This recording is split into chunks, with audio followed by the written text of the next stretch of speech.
Guys, let's get 35 likes and I will immediately release a new part of the manhwa. Guys, let's get 1000 likes and I will immediately release a new part. Do not forget to subscribe to the channel. Chapter 1-1. Summer is his mother's legacy necklace. The father asked his son to wear it when he had one. Problems that he can't solve, or when he feels some serious problems that he can't solve. Changes in your body. The boy was curious to know who his mother was, but it was only a matter of time. A dream that illuminates the past. The guy woke up in bed and abruptly took a sitting position. While in a cold sweat, looking down at his hand, he immediately had a question.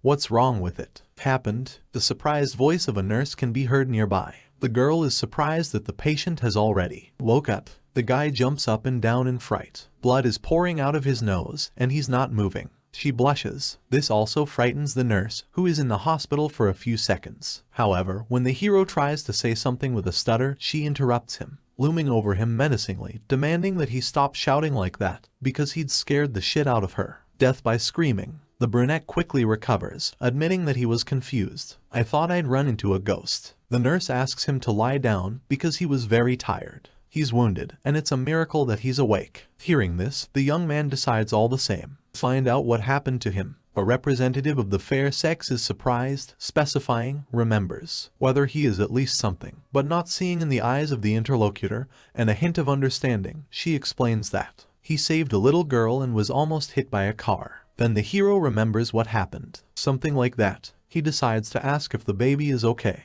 Another woman enters the room. A woman who reports that her daughter is fine. A gorgeous girl in a blouse and formal skirt along with flowers comes to the guy's bed. He rubs his eyes. His nose is bleeding again. It's hard for him to believe what's happening. Mother, the doctor, noticing the patient's condition, clarifies that something is wrong. He shakes his head negatively, with his head, assuming that this is the result of an accident, because of which he constantly sees some kind of visions. The beauty admits that she is very grateful to him for saving his daughter. It's ready. Pay him enough money to compensate him, so he doesn't need to make excuses to get out of it. Blackmail her. These words strain the patient, so he rushes to clarify the situation, not to worry. Does she want to tell him that he is lying to her to ask her for money? The parent decides to go to a business question, asking if 1 million is enough. The brunette is a little shocked by her words. The girl sits down on a chair, putting her feet on her feet, and, not hearing an answer from the dumbfounded interlocutor, he raises the stakes to 2 million without understanding the issue at all. The guy accepts, sitting up, throwing the sheet away and saying that that wasn't why he saved her, so he didn't have to. I need her money. The nurse immediately runs up to the patient, claiming that he cannot yet get out of bed because you haven't recovered. For a rich woman, this sounds like a challenge, so she raises the bet to $5 million when the guy comes to the door. The same via. He says he doesn't want anything from her, because a girl's life can't be measured with money. The woman falls into a stupor. She wants to say a few affectionate words to the patient, but he leaves the room, slamming the door behind him. Moving confidently down the corridor,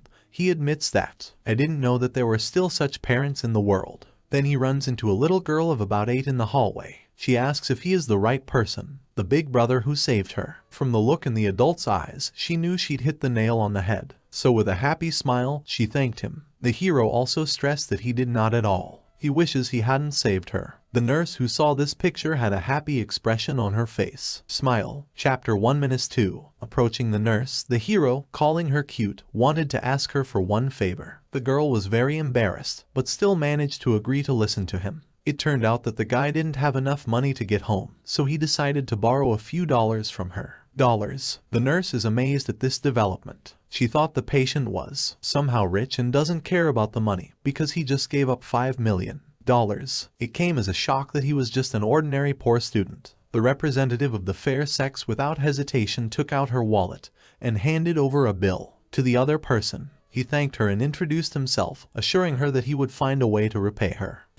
My name is Zietian. The nurse introduced herself in response, emphasizing that he could keep the money for himself. Her name is Bai. The guy started to leave, noticing that it was time for him to go, but he would definitely find a way. Return the money. The girl even wondered what kind of person this really was. Small. The girl waved goodbye to him. Some time passes, and the hero gets to your apartment. After entering the house, Zietian notified all the residents that he had come, but received no response. However, he quickly realized that no one was home right now. At that moment, the guy remembered the words. His father's story that when he has a crisis that cannot be resolved, or he feels a major change in his body, then he should wear something. He was very tired until he had to get home, so when he went into his room, he opened the bottom drawer where he kept the book, a velvet box. Taking out the necklace from the box, Zietian noticed that he was currently seriously injured and had some sort of injury. I got the ability to see, so this should be a clue. By contacting to my father, the guy said that today he would wear it. The hero did it in the next instant, and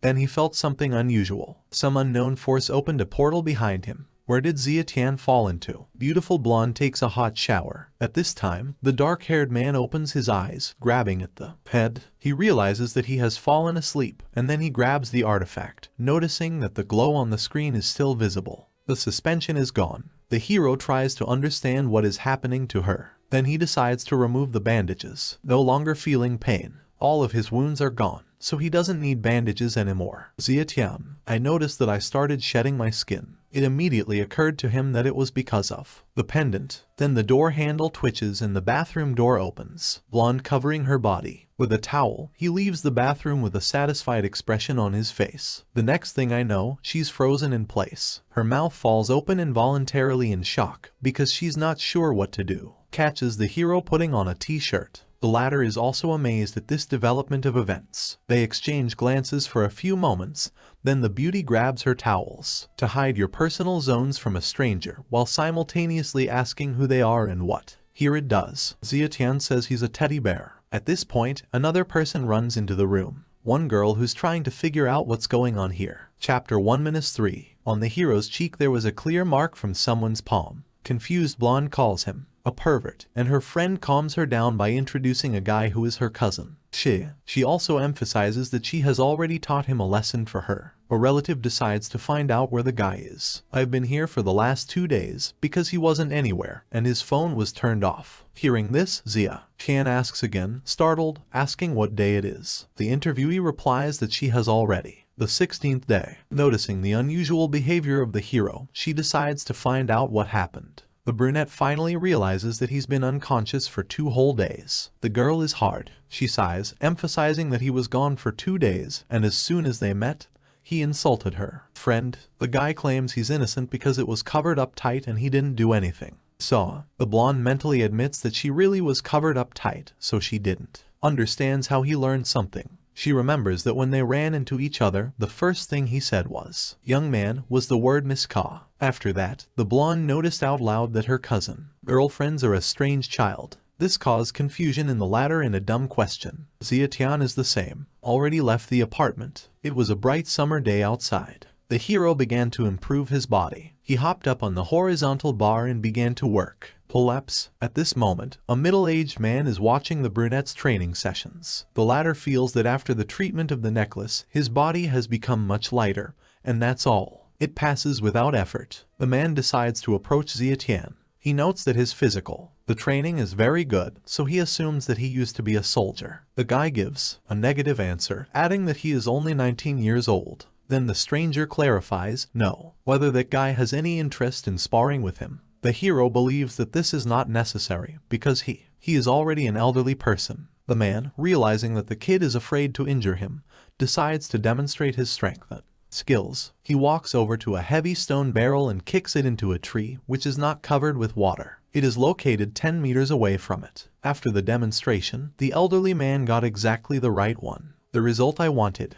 The boy's jaw met the ground, and his eyes widened. Man invites the other person to take a step forward. Zietian understands that it is most likely legendary. Master of martial arts. He just can't pass up this opportunity. Putting your hands together as a sign of respect, he asks the elder to enlighten him. The other person likes the behavior. The other person, because there is no arrogance or impulsiveness in him, which is actually rare. The hero asks for forgiveness in advance, and then attacks the man. He moves away from the blow. Zietian then grabs the guy's arm with both hands, but Zietian doesn't give the experienced guy a chance. The opponent has a chance for a quick and easy victory. With a sharp jump, he breaks the distance. Glad that his body felt lighter, the older one takes a fighting stance, praising the skills, the partner and demanding to repeat. A spark flashes in the boy's eyes. He sees a dozen moves of his opponent, realizing that can see the trajectory of its attack. Zietian takes off, thinking that he has a lot of money, an opportunity to win. An old man with a lot of experience blocks the guy's kick, though. Inwardly, he doesn't understand how he suddenly found his flaw. Chapter 1-4. Sparring between the hero and an experienced master continues. The older one feels the pressure on him. He understands perfectly well that this child did not practice martial arts, but every blow, it is aimed at its weak points. Realizing that at this rate, defeat is not far off, the man decides to take a breather, stopping the fight. While there is an opportunity, he will continue his work. Last name, and asks for the last name of the opponent, calling the latter a younger brother. Surname, Menfan. Zietian greets her partner by introducing herself with her first name. A man becomes interested in how his younger brother broke his tai chi. The same assures that he was just lucky, and that he did it accidentally. The man notes that the interlocutor definitely has a talent, so if he ever has the opportunity to visit the villa in the Green Forest, then he can come in to see him. The boy and the old man exchange pleasantries and say goodbye. Zietian is still a high school student, but he doesn't have much time left to study before the entrance exam. The college exam is still 12 days away, and before that, he still has to run the last sprint. With my hands behind the back of my head, the hero moves towards his class through the school corridors. Here it is. Runs into a girl. Her name is Wenjing. She averts her gaze, embarrassed by the sight of him.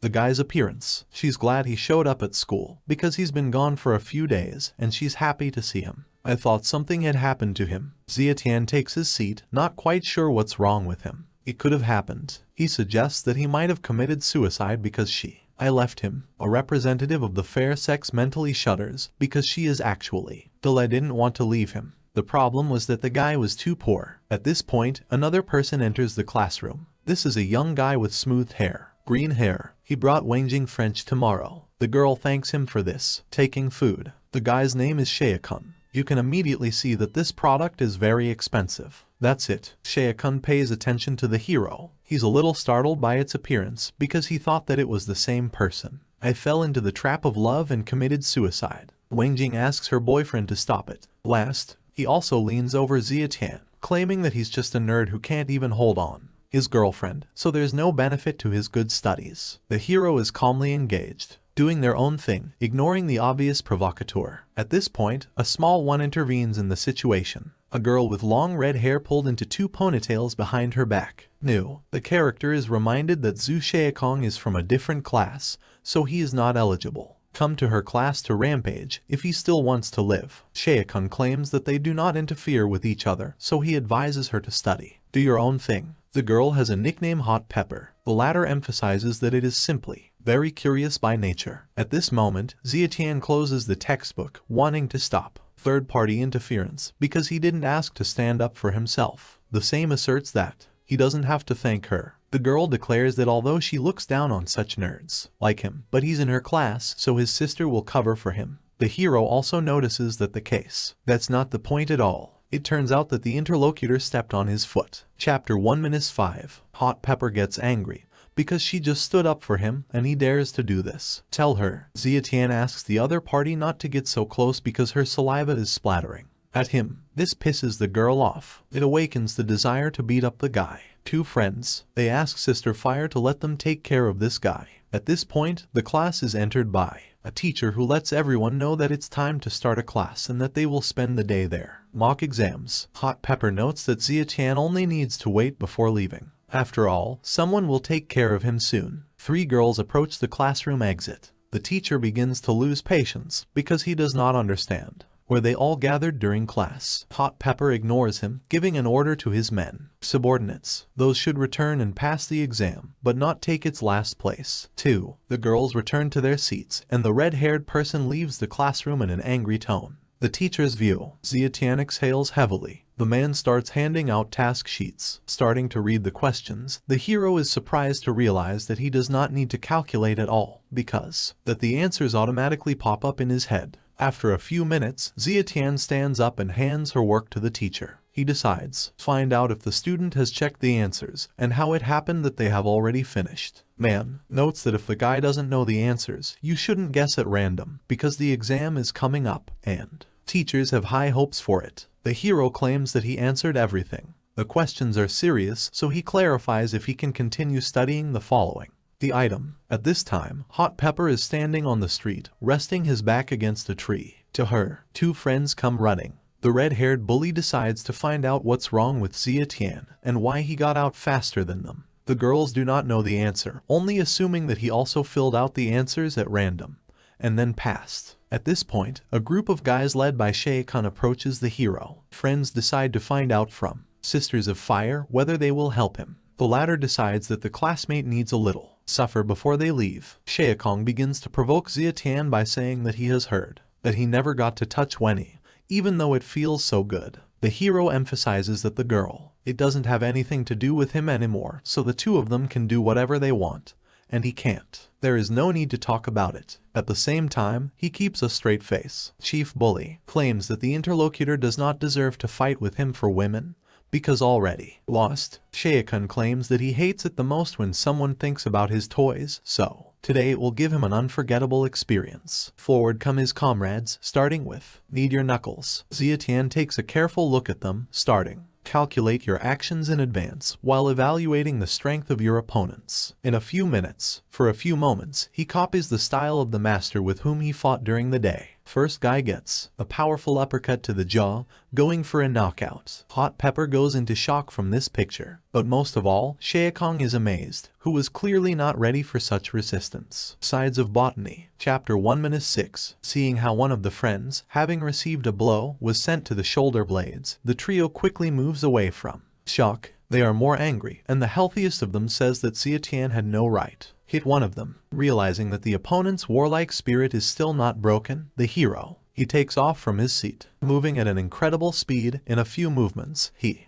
killed two guys, causing them to lose consciousness. Here other students go out into the yard. The girl is amazed that someone dared to hit people. Zhu Shae-kong, a friend tells me that the guy's name is Xia Tian, and he was the best student of his class. Of the class, Hot Pepper's friends are also amazed. One of the girls thinks that she doesn't care. I imagined it, because a nerd can't fight that well. Another person notices that Hazian, they are notoriously ruthless, and he took care of them so quickly. The girl with the red hair, she sees this as an opportunity, because she has always had a dream to become a heroine, and if she can learn a few tricks from him, then her dream will come true. The last one standing on Naga the bully nervously asks what he is trying to do. The hero walks up to Shae-kun, puts his hand on his shoulder and warns him to be careful with diarrhea when he gets back. The guy turns around with fear at the departing interlocutor. He just doesn't know what he's going to do. Xia Tian warns the badass that he is not the one whom he can afford to offend, so it is better not to catch his eye in the future,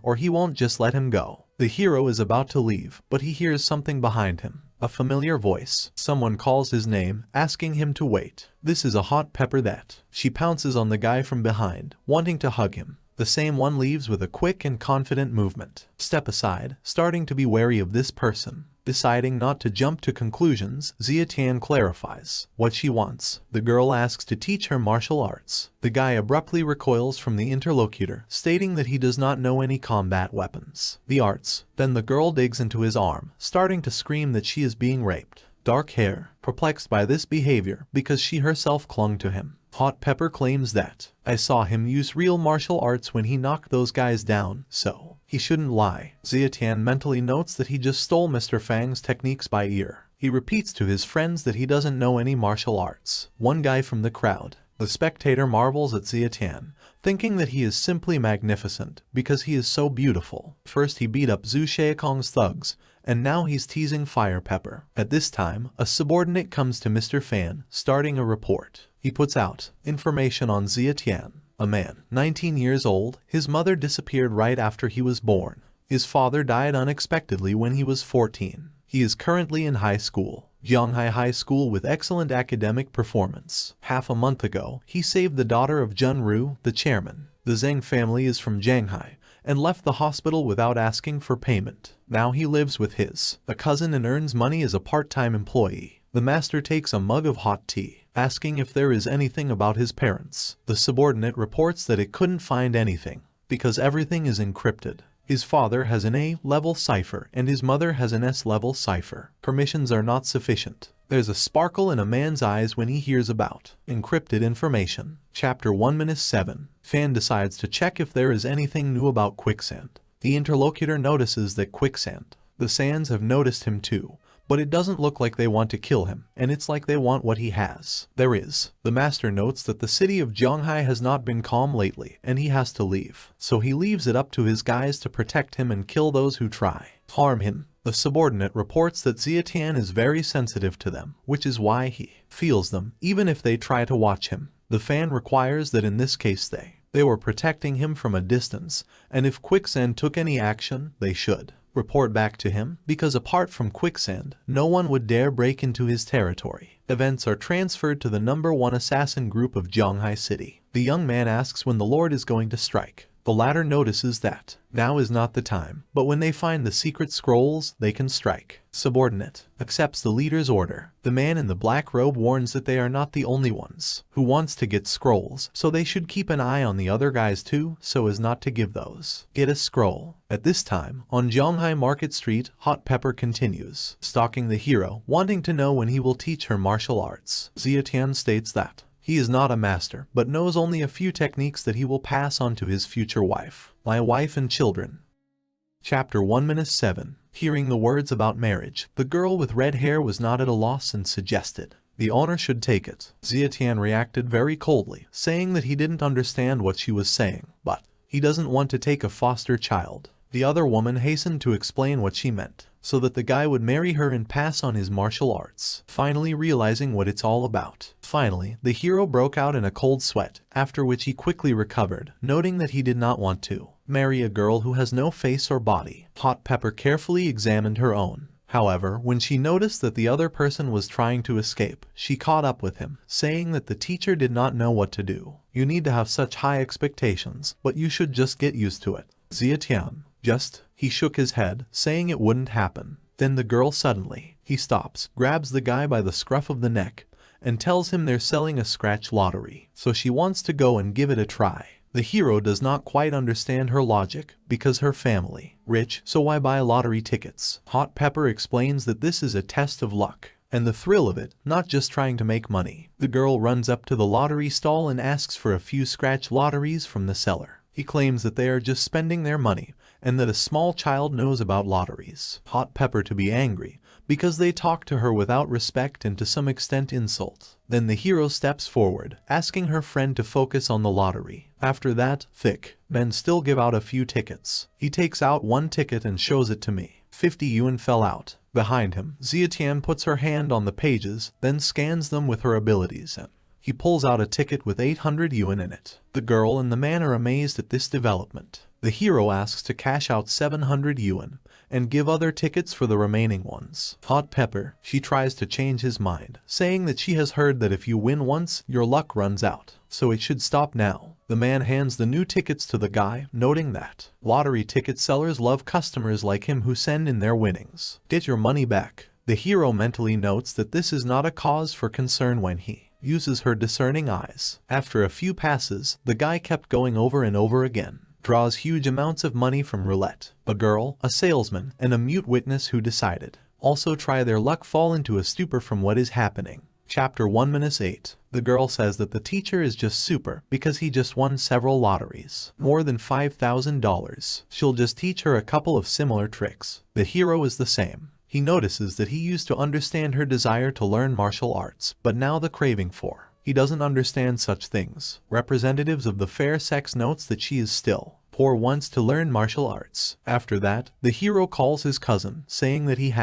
the phone broke down recently, and that he just bought a new one. Then he hears that he needs to go somewhere, a night to go, after which he agrees, catching a taxi and setting off on the road. Hot Pepper is in a hurry to find out where the master is going. The latter answers he has important things to do, so she doesn't have to go after him. Having received no clear answer, the girl is left alone in the kitchen. On the street, they watch the taxi leaving. The guy reaches the antique street. It turns out, it's his cousin's birthday, and she asked him to pretend to be her boyfriend. Moving on the street, he sighs heavily, realizing that she's really thinking about it. Hero admits to himself that it's his fault that he forgot about her birthday, so he can't refuse, so you'll have to find a present for her first. here accompanied by several. An old man passes the guards. Someone is calling to make room for Master Zhu, who is the master of the treasure hunt here. Everyone greets the respected person, and he also responds politely to their words. At this time Zia Tian notes that all the things here look so good,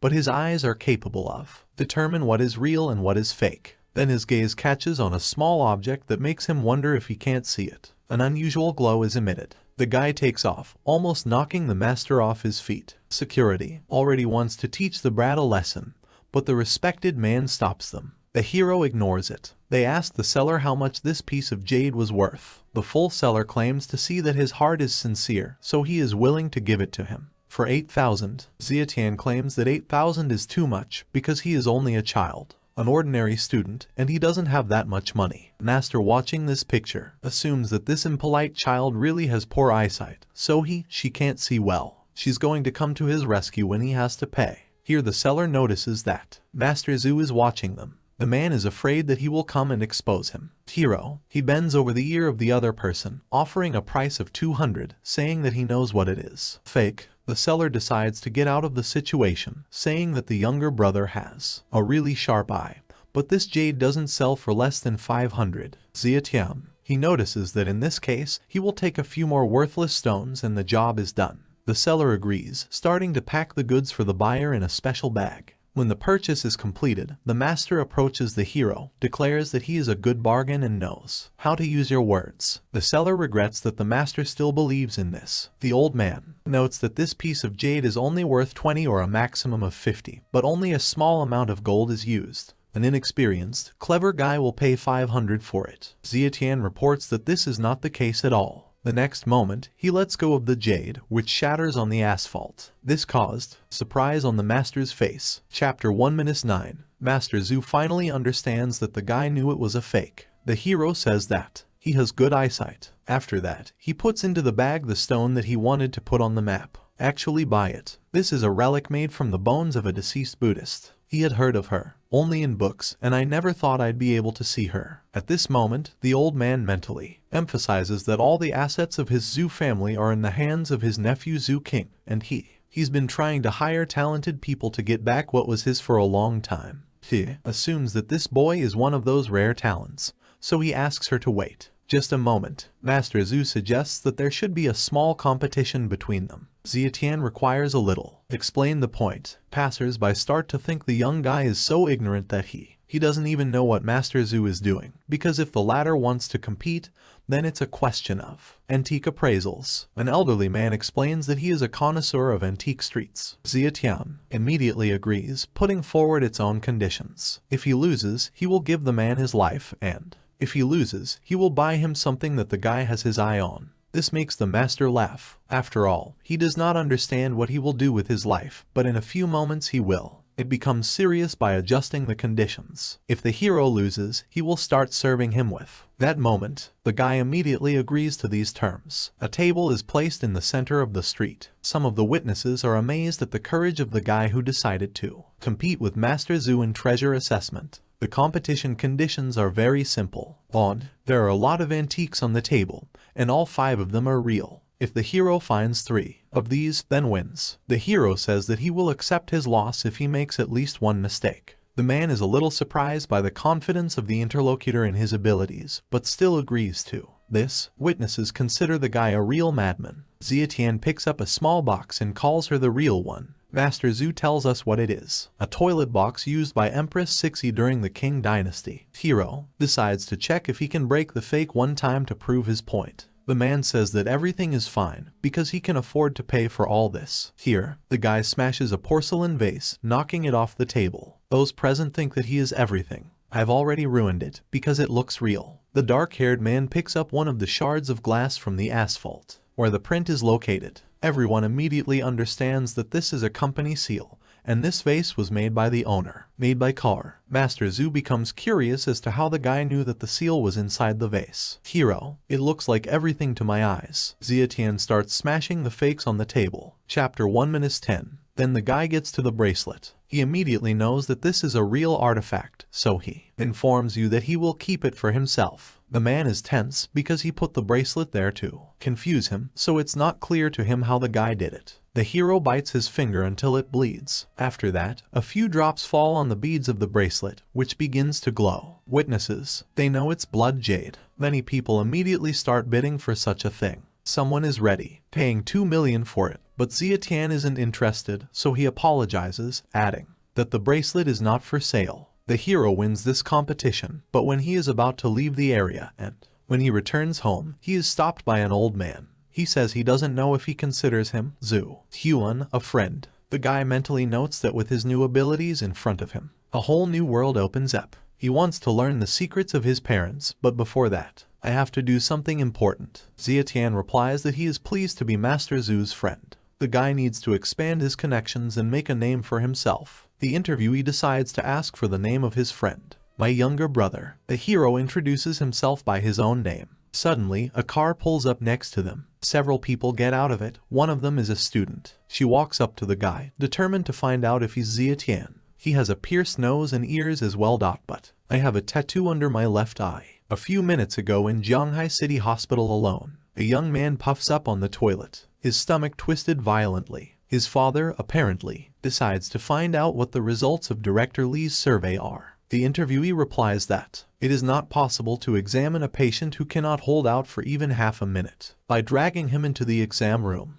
the doctor emphasizes that they passed a stool test to rule out drugs. At this point, one of the guards reports that they just asked the young master about the conflict that they have. It happened today with a student named Xia Tian outside the school. He also said to watch out. Diarrhea. The owner assumes that it was the boy, so he decides to find out if it was sent. Find someone already. The subordinate reports that San went there with his 2 friends, people to bring him here. Currently, the same son is saying that Xia Tian should go with him. The hero does not understand why he should go with him, and who he is in general. The master warns that this is Zhu Xiaohua's personal security guard, and that San is very strong, so why? An elderly man is wondering how he got into trouble with him. San says he'll let you go. The old man is off the hook because he is Mr. Zhu's own uncle, and everything will be fine if he won't interfere. The hero is a little surprised that these two turned out to be relatives. Chapter 1-11. The master harnesses his younger friend, saying that San will not throw him while he is here. The elderly man's guards step forward. A cruel smile appears on Sun's face. Behind, with a few punches, he knocks out all his opponents. Master Zhu declares that Tom will not. One should think that he can do anything just because Zhu Xiaohua supports it. San ignores the old man, ordering his subordinates to take the boy. 2 people in suits approach Xia Tian closely. He puts his hands on their shoulders, and then with a movement, he pushes it away from him. Master San falls into a stupor for a few moments. The brunette also asks if he wants to. The callers still pick it up. Mentally, he notes that it is better to intimidate this person, because he looks strong. San approaches the hero, saying that he is a good fighter, but still too much young. The man decides to find out what kind of relationship the guy has with Zhang Chufeng. The hero doesn't understand. What kind of nonsense is this? He clearly provokes the interlocutor, offering him to approach if he wants fight. In fact, Xia Tian would like to have a friendly relationship with this person in order to learn some skills from him. San's gaze becomes more fierce, and his expression becomes more serious. A smile appears. He warns that the guy should not accuse him of being ruthless later. The hero prepares for battle, because there is no choice, but he is not sure whether he can win or not. A group of masked men appears behind Sun. They are recognized by the legendary bodyguard San, which he had heard so much about. The man turns around, realizing that there are quicksand here. Pesky, the leader of the Trinity, claims that when he found out who they are, he should leave because they have an important matter for this boy named Xia Tian. San notes that the owner ordered him to pick up this boy, so he has to get him back, and he won't let him do it just like that. The bodyguard wants to bargain. The trio surround him, and their leader excuses him, adding that this is a very difficult situation. Impossible, because this guy is the one that the group leader needs to get something from. Sen mentally understands that they are Quicksand, an organization of assassins, so even if he wins the fight, for now, it will be a constant grudge between him and them. He can't insult them, so he decides. Given today, San approaches his subordinates, who are defeated by the hero, and calls them to get up with the help of a kick to the back. Xia Tian tries to understand what's going on. He is aware that, for some reason, Yonsen decided not to contact these guys, but it's not clear to him why they came to him. To the rescue, the guy decides to find out who they are. The group leader tells them they just need something.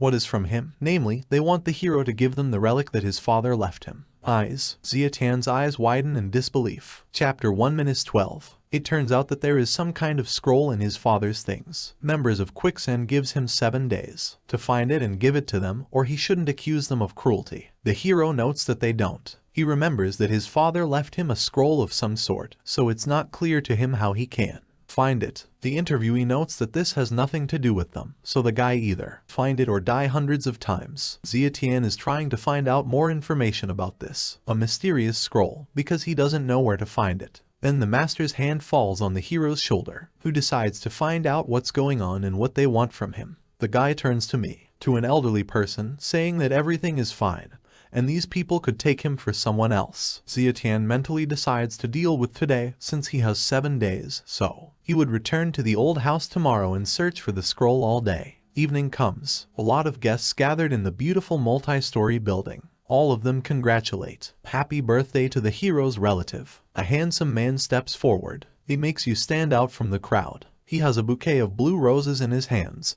and he has very attractive facial features. It asks for, let the birthday girl give him her gift. One of the guests recognizes the young man. He is one of the 4 sons of the Wang family in Shanghai City, Wang Nianlin. A lot of guys go to the other side, realizing that they cannot compete with him, and someone even suggests that the blonde he wants to ask Yi Kingsu out on a date. The girl curses inwardly, because Xia Tian has not yet. He showed up, but the bastard was right there. A beautiful girl with red hair comes out ahead of the handsome man. Her hair and expensive dress accentuated her exquisite figure. She apologizes for late arrival. The beauty hands the hero's relative a box, asking her to look at her gift. Birthday girl opens a beautiful box containing valuable antiques. Representative. The fairer sex does not believe that this gift is really meant for her. Guests begin whisper to each other, assuming that no one today can surpass this gift. The blonde one mentally notes that he did not expect to give up his place to a woman. But it does not matter because women are not competitors for him, so he just has to outshine all men. He gets down on one knee in front of the girl. In his bouquet there is a ring and a diamond. He asks on this special day to accept his love for her and become his girlfriend. This confuses the birthday girl. She wasn't prepared for such a drastic action from the outside. The blonde one. All the girls are amazed at the romance of the moment and ask to accept this offer. The blonde one. He grins nastily, mentally emphasizing that it's all about the atmosphere, and it's always bad for her. It turned out to confuse everyone, so as long as she takes the flowers, he wins. At this time then a hero appears. He apologizes to Kingsu for being late. Past, she rejoices at the appearance of the guy, because he literally saved her from a terrible situation. It's fast. She runs up to him, grabs his arm, and introduces him to her boyfriend Xia Tian. The blonde one runs through the young man's appearance. Tom's wearing a cheap shirt and his shoes are dirty. They indicate that he doesn't even have a car. The blonde approaches the couple, noting that her boyfriend came to the party empty-handed. The girl stands up for him, saying that she is happy just because he is here. Xia Tian is the same. He intervenes in this argument, saying that others should not think that he came here without a reason. A gift? He pulls a blood necklace out of his pocket, handing it to his cousin. The last one right away recognizes this artifact as a blood jade stone. Realizing that this is a priceless treasure, the girl rushes to find out where it came from. Xia Tian turns her head to the blonde, stating that this is not some cheap nonsense that you can buy in the store. Kingsu leans against the wall to the guy, asking in a whisper if he did something illegal to take the money for the purchase. Such a thing. The hero asks his cousin not to spoil the mood. After that, Xia Tian reports that he hasn't finished with the gifts yet. He suggests birthday girls go to the door. They approach the doors together, after which the hero offers the girl to open them and see for yourself. She has a lot of questions because there should be a simple hall behind the door. But seeing the confident look in the guy's eyes, she decides to trust him. Opening the door, from the ceiling begin falling rose petals. Chapter 1:13. The girls congratulate several new guests, and together with the falling rose petals, it looks very romantic. The hero admits that he allowed them to settle here because there was no room at home, but that wasn't all. He offers the birthday girl to look out on the street where the fireworks started. Kingsu says it's all very beautiful. She even begins to dream that he was her real boyfriend, but then she quickly gives herself a mental slap in the face because Xia Tian is her cousin. In fact, it was all arranged thanks to brother Zhu. The hero didn't expect it, that he would do so much. At this point, the blonde starts shaking with annoyance because all his friends are waiting for him. Plans were ruined by one person who outshone everyone else with his gifts. After a while, a car pulls up to the building. The hero, along with his cousin, gets into it. Behind, Master Zhu is at the helm.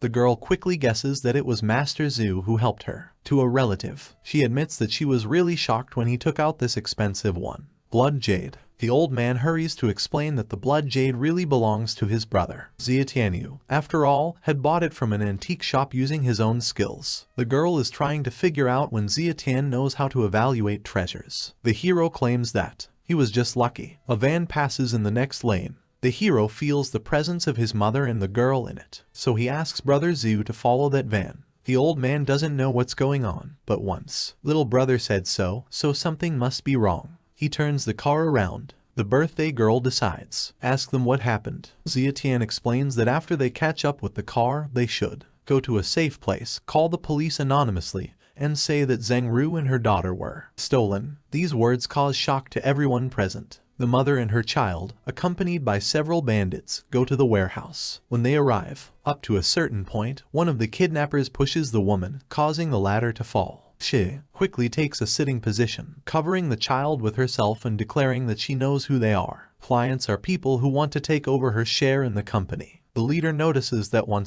if she knows this, then she should shut up, because they need to make a small movie with her so that brother B can. He had leverage over her. At the same time, the bandit takes the phone out of his pocket. The baby is being dragged away. From my mother, the child cries, calling its parent. A woman tries to approach her daughter, telling them not to touch her. She is being held by another kidnapper. There are tears in the woman's eyes, and she's begging for someone to save them. At this moment, under the light of the full moon, a man enters the warehouse. Hero, he advises all criminals to turn themselves in, because the police will be here soon. The gang leader thinks some asshole just wants to die. Xia Tian breaks down. Bandits. The hero deals with them with quick and accurate blows. Their leader declares that I haven't finished yet. He realizes that the mission has already failed, so he pulls out his gun, going to finish off the target. The loud sound of a gunshot echoes through the room. Woman's eyes. They are rounded, but the bullet does not reach either her or her daughter because Xia covers them with her body. Time.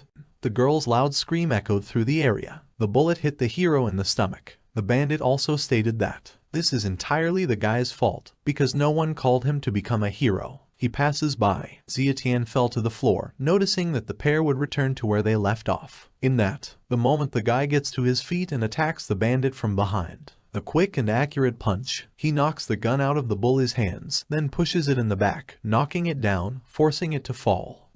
Tears welled up in the woman's eyes. She doesn't believe in miracles happening right in front of her eyes. In that moment, the hero starts coughing up blood, clutching at the gunshot wound in his stomach. Xia Tian limps towards the exit, asking the mother and daughter to follow him. The woman is the same. He thinks he needs to call an ambulance because he was shot. The hero for some reason does not. He can go to the hospital, so he suggests that we go to him home because that one is nearby. After a while, the trio gets home. The woman takes out a first aid kit and begins dressing the wound. She still suggests that the guy go to the hospital because it is difficult to stop the bleeding. Xia Tian also feels that his body has become somewhat different, so if he goes to the hospital, then they can be treated like a lab rat. The hero is immersed in himself, not noticing environment. At this time, the woman notices that something glows in the guy's pocket. She gets it. Yellowstone, trying to understand what it is, but the precious thing gets very hot. It's fast, so she lets go abruptly, feeling hot. A pebble falls on the hero's wound. Glow. It gets more intense, and when it's all over, the girl unwraps the bandages to make sure that it's all over. Check the guy's wound, but there's nothing there. She finds it hard to believe her eyes. At this point a girl enters the room, determined to find out about her older brother's condition. The mother informs her child that the older brother is fine,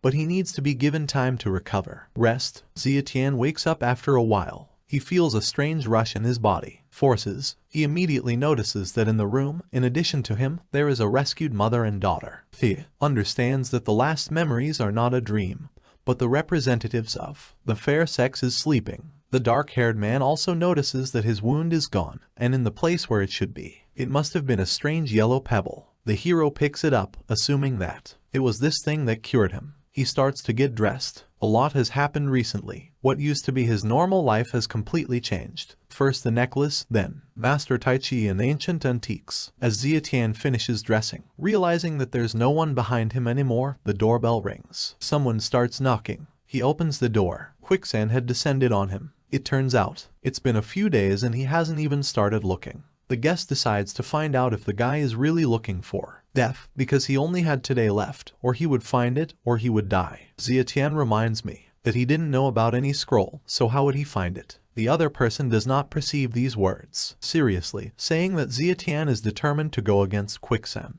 The hero is trying to figure out what to do. Now he has eyes that see right through everything, but he still can see their movements. He doesn't want to admit it, but his chances of dying are today large enough that this time, a lone figure standing on a branch is watching what is happening. A tree. The enemy attacks the hero. He dodges the first blow, then goes on the defensive in order to let your eyes adjust to your opponent's speed. Mentally, he calls himself to gather himself and fully focus on the fight. After a few seconds, he catches the maskman's hand, and then, which sends it flying. He twists in the air, recognizing Fang Lao's Tai Chi technique. A little surprised that the guy managed to learn the techniques of Fang Lao, so he decides that dragging out the fight for too long will be problematic, so he's in a hurry to get it over with. Hurry up, breaking off in the direction of the hero. The opponent is stopped by a teapot flying at him. He stops, noticing the appearance of a woman, a new actor. The girl left the house, demanding uninvited guests to get out. In her hands is an iron, which she is not averse to throwing at someone. Zietian doesn't understand what she's doing.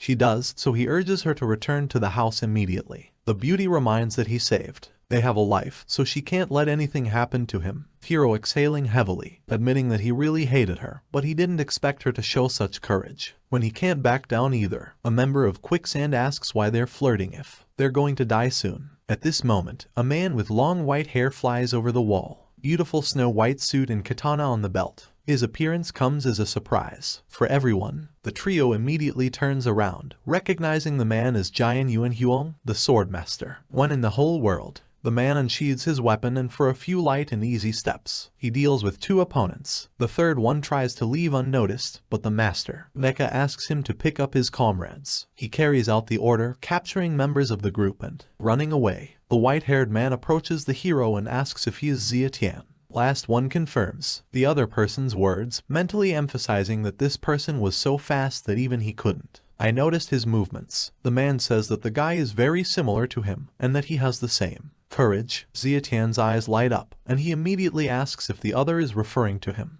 his father, and whether he knew his father. The swordmaster doesn't answer the guy's questions, calling for a crush, a stone and a necklace. The hero grabs his jewel, not understanding why he should destroy your mother's inheritance. The interlocutor asks the guy not to worry, because this stone was added by his father later, so that inside is his mother's legacy. Zietian is a little doubtful, because even if it's true, how can it be true? He can crush a rock with his bare hands. The next thing I know, he's got one hand on his arm, a stone that turns to dust. Opening his palm, he discovers a small scroll inside, along with small pieces of glass. Zietian realizes that he has what those Quicksand people asked him about in his hands. The man explains that his father wanted the guy to keep it carefully, so it was hidden in his most important pendant. The hero becomes interested in who his father was. Master Mecha cannot give an exact answer because the guy's father would like him to live a normal life in peace and quiet, so the only thing he can tell him is that his father was a great man. Hearing these words, the brunette notes that his life has already ceased to be the life of an ordinary person. It turns out that the interlocutor is precisely because of this and appeared now. He wants Zietian to become his disciple. The hero is a little surprised by this, but after a moment he pulls himself together and gets to his knees, greeting the master. The swordmaster also notices that before the college entrance exam, there were less than 6 days left, and it was his father's wish that he pass the exams, so the man urges the student not to miss it, and about training he calls him come to him every day after school to study. Zietian takes these words to heart. For your information, the swordmaster leaves, and the girl runs up to the guy, helping him up and clarifying whether everything is fine with him. The hero says nothing, mentally glad that he is no longer a loser, which may be inactive. The next day comes pretty quickly. Zietian goes to school. Halfway to it, he is overtaken by hot pepper, who asks, when will the master teach her martial arts? The hero also asks not to molest him, noting that he himself should learn martial arts from his master. The girl with red hair, I thought they agreed that if she became his wife, he would teach her martial arts. The brunette does not understand when he managed to give her a positive answer, because she is not at all in his taste. Hot Pepper is angry, but holds back his mood, deciding to find out what type of girls he likes. To the master, Xiatian reports that at the very least, he doesn't like girls in this kind of clothing. In a non-standard form, two friends urge Sister Ho to stop. That already somehow holds back, and when she comes to, she says it's just makeup, so she'll change it. It also encourages you to change your friend's makeup. Xiatian goes to a fast food restaurant, where it's already waiting for him somehow. The cousin confesses that the guy scared her to death yesterday, so she wonders if it's okay. After all the subsequent problems were solved by Master Zhu. The girl suggests, call Tom and thank him for his help. Xiatian reports that everything is already in order and not worth it to be worried. After all, he had spoken to Senior Zhu on the phone. It turns out that the old man himself. I thank the guy because he agreed to take part in the tournament for his sake, so that settle the differences between him and his nephew. But looking at his influence, his strength is quite strong. It is significant, so that the fact that he owes the hero a favor is not a loss. Xiatian takes a sip of her coffee. After that, the blonde snatches the cup out of his hands, calling him a pervert because this is her stake. Xiatian nervously apologizes. The cousin is glad that the guy is fine, but she wants to ask him for something. The hero asks when his relative started begging him. He replies that she is not begging him, but asking him to do something for her. These words cause laughter from the dark-haired man, who notices that this is the true nature of his cousin. The other one doesn't like the guy taunting her. It turns out that a relative wants to. The guy is playing basketball for the art department this afternoon. At this point to their table, the company of two goons and a beauty is suitable. The latter clarifies, really opponents. They are in search of external assistance. The guest reveals that she has heard that her art department is full of women, and that she can't even recruit enough people to play basketball. These words make her cousin angry, but she doesn't like them. There is nothing to answer that. Xiatian enters the case, who notices the girl's gorgeous figure. Height 175 centimeters, leg length 114 centimeters. He considers this. The body is perfect, so invites beauties to come to him to become his little one. My little wife. These words greatly anger the interlocutor, who calls him a descendant, after which she turns to the hero's cousin, saying that she just adds to the number of people with such people, so she'd better admit defeat now. The cousin says that she should not care who she finds. It turns out that between the two, the girls had a bet. If Zhu wins it, then the beauty opposite will have to call her sister Zhu when she sees her in the future, but if her cousin loses, then she will have to call out. The other person is Sister Yan. Xiatian, on the other hand, sees that the bet is the problem and just enjoys it. He automatically takes a Coke and sips it through a straw. Blonde Fest finds a missing item. The hero breaks into a conversation between two representatives of the fair sex, wanting to conclude a conversation with Yan. The latter decides to clarify what are the bets in the bet. The bid is very high. Look at this basketball game. If she loses, then from now on, she will be his little wife, and when she sees him, she should call him big husband. Hearing this, the beauty hurries to put her foot on the guy's face, saying that he is looking for death. Xiatian gets up a little, catching Beauty's kick behind the lower part of her shin. This is embarrassing to me. He insists, however, the cousin does not allow the hero to enjoy it, prescribing a powerful slap on the head. After all, she doesn't understand what he's doing. After recovering, the girl agrees to the bet. Its terms and conditions. These are, if the guy loses, he will run naked around the school. After that, the beauty leaves with the members of her basketball team. Zhu gets angry, starting to beat the relative with his fists, and saying that he still has a lot of audacity, because he wants to, so that her nemesis could become his wife. The hero also reminds that only a small wife. In his mind's eye, he notices that there's only one fist that he won't dare dodge, and that's it. His cousin's fist. A few hours later, a warm-up session begins on the basketball court. Teams. Sister Yan states that she will only send one level 1 player this time and uses all other second-level resources. We can say that this is a small handicap for opponents. However, she notes that the opponents should not be told that she is bullying her. After putting on the team uniform and walking next to her cousin, Xiatian decides to find out if these are all players who are playing in the team. They have. This question is very important because they don't even have a basic quantity. Interviewee asks you to wait a bit. The group approaches two guys. This is Hu Peng and Yanzu, third parties, my cousin's assistants. The hero exhales heavily, admitting that at least the basic. The number of players they have. At this time, the audience in the stands, namely several girls, starts supporting Fang Lai. Zhu, hearing this name, stiffens up a little. A handsome blonde man walks out onto the playground.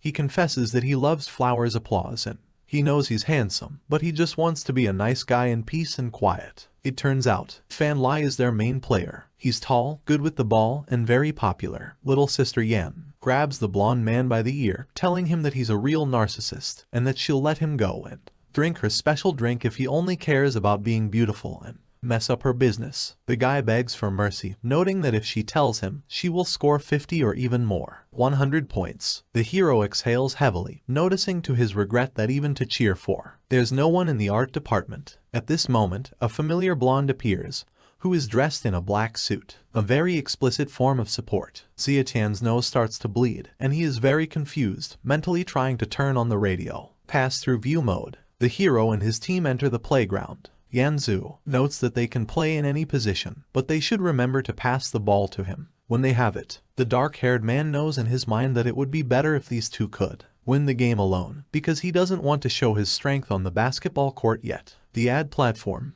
The match begins, and a few moments later a ball is thrown into their ring.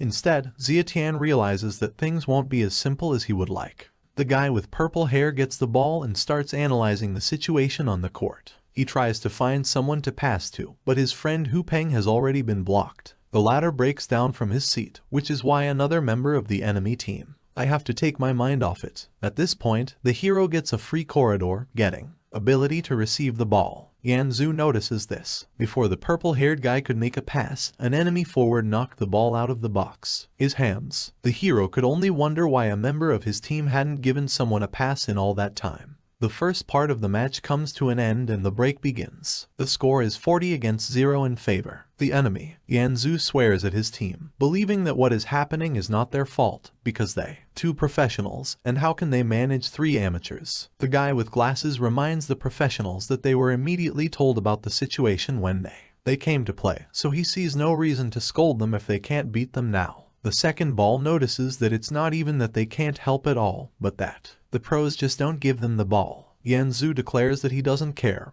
and that now he is. He plays more because this score can no longer be corrected. The blonde decides to find out what they should do. Wu Kingsu, after all, if both of them left, they wouldn't have enough players. The guy with the purple hair. He also made a mental note that if two beautiful girls came and begged him, he would. I might have changed my mind. All the plans of the impudent spoils the hero. He approaches the guys from the art department, asking them to do it. A replacement in the team, telling Zietian that they can't win back as a challenge. He declares that he will show them the difference in abilities. Yanzu yells at the guy, thinking that he's a bad guy. He's gone mad, and if he can get his revenge, he'll be barking like a dog in here. Announce the beginning. The second round. Yanzu decides to see what other tricks the guy is capable of. His companion notes that basketball is a real men's sport, so he is interested in how the guy is doing. Try to win with a bunch of weaklings. The forward of the enemy team sees that the opposite side has quarreled, so there is very little left to play. Sister Yan asks him to keep scoring 3-pointers. The match starts. Zietian receives the ball, then jumps under her basket. Audience, they don't understand how he's going to throw the ball out of his own basket. The ball goes into the enemy basket. This is shocking to everyone. The commentator calls this roll a new masterpiece because the ball crossed the entire court before it hit the basket. It calls Zietian is a basketball genius. The latter raises a finger to the sky, saying that this is only the beginning of the game. Beginning. A cousin and a friend watch in shock. Enemy team counts. What is happening is a real madness because this is simply impossible. The ball falls back into your hands. Zietian. He deftly circles all the players of the enemy team, approaching the enemy basket. He easily throws the ball into the basket. After some time, the match ends. The invoice turns out to be in favor of the hero's team, 40-111. All the audience applauds, saying how it was cool and mesmerizing. The team supports Zietian, and the cousin and her friend are happy to win with him. At that time, two professionals who previously claimed that this match is impossible to win, call it, get lucky and try to just walk away, ignoring the hero. The same guy asks the guys not to leave, because he said he would bark like a dog. Yanzu claims that they are all in cahoots, so doesn't count. He offers to compete again, and if Zietian wins, he will bark like a dog. These words unsettle the hero, but he says that he is not afraid of the enemy. At this time, Sister Yan confesses to herself that this boy is really a genius, and if she can get him on the basketball team, it's even harder for her. Imagine how strong it will be in the future, but there is one caveat. The girl is strong. I care about their bet. He closes his eyes and cringes, not understanding how she can do something like that to someone. At this time, the hero passes next to her, asking how about what she previously did. I was talking about a bet. The cousin asks the relative to forget and leave the rival alone, because I didn't think she'd keep her promise. The beauty shouts loudly that she does not belong to the type of person for whom this word is just an empty phrase. Much embarrassed, she calls the opponent Sister Zhu, and the hero a big husband. Zietian, startled by what has happened, looks after the fleeing beauty and asks, is this really true? Normal. At this point, Zhu notices that it sounded like she was shouting at the other person. To her husband, the guy exhales heavily, relieving the accumulated fatigue. It's all just a little thing. Everyday life, which is not so important. After school, the hero goes not to himself, home, but to your master. Zietian greets his master. The latter goes straight to the point, saying that his father, I never said anything about martial arts because I didn't want him to follow his path. However, he has entered this world, and he will fulfill his promise to his father. Man announces that from today on, he will be teaching the boy the immortal steps of the wandering ones. Clouds and sharp fingers. Sharp fingers attract the attention of the hero because he saw this, a martial art technique only in the series. It seems to have been performed by Lu Xiaofeng. He's a little surprised that such a martial art really exists. The master replies that it is a famous technique of his father in those days. From this, Zietian makes the assumption that which his father must have been a master of in the past. He wants to learn more about his own business. Close. The master also says that he has never practiced these two martial arts techniques, so he will teach the guy only inner strength techniques. The brunette understands that the interlocutor is clever. Gone off topic, the man explains that the immortal steps of the wandering cloud come from I Ching and 8 trigrams, and sharp fingers focus on acupuncture points on the body, human and attack accuracy. Speaking of this, his father had asked him to study 100 schools since he was a child. Thoughts? The I Ching, the 8 trigrams, the acupoints of the human body, all of this is for him. My father taught. At the time, he thought it was his father's hobby, but he didn't realize it was the foundation that has been laid for it ever since. After some time, the wizard emphasizes that the guy has the best talent he's ever seen, and that he'll be able to bring it out. Take your father's art to a new level. In one of the buildings, 2 guys get attached to Zhu. They offer the beauty a drink together with them and relax. At the same time, one of them grabs the fair sex by the hand. She tries to break away, demanding to be released. At that moment, Yin appears around the corner. Zhu, the hero's cousin, asks him to help her, but the guy sets conditions. He is being called. The other person can become his girlfriend, and then he will help her. Zhu is amazed that the guy is trying to take advantage of the fact that a person is in danger. At this moment, a friend with yellow hair comes out into the corridor from one of the rooms along with me. Your young man. The latter asks what the guys are doing, and then calls. Release Sister Kingsu. My friend wants to know what happened in the first place. Annoying people. They leave with a warning that they will come back again. Yinzu also says that the girl will not be able to escape this trouble, because their sports department sings very close. However, if she agrees be his girlfriend, then he'll send someone here. Kingsu says that the interlocutor should not even think about it. Then the guy with the purple hair decides to put it aside, because he's not a big fan of the world. I wanted to talk about the bet. At this moment, a bully appears behind him, about 2 meters tall, with a bald head. He asks if he is the beauty's boyfriend. Yinzu gives a quick and the nervous reply that he didn't know her at all. This only makes the hero's cousin angrier. The big guy suggests that Kingsu go out and have a drink with him. Guys from the girls' department come out. Go ahead, urging the bald man not to molest girls. You can see that there are doubts and fear on their faces. However, they intend to protect the 2 beauties. Muscle cars for small school children. Get out of his sight, or he'll accidentally break their necks. The hero's cousin understands the situation. It's gotten really bad, so she grabs her phone. At this time, Zietian is doing a dumbbell workout at her home, covered in sweat from after a very intense exercise with iron.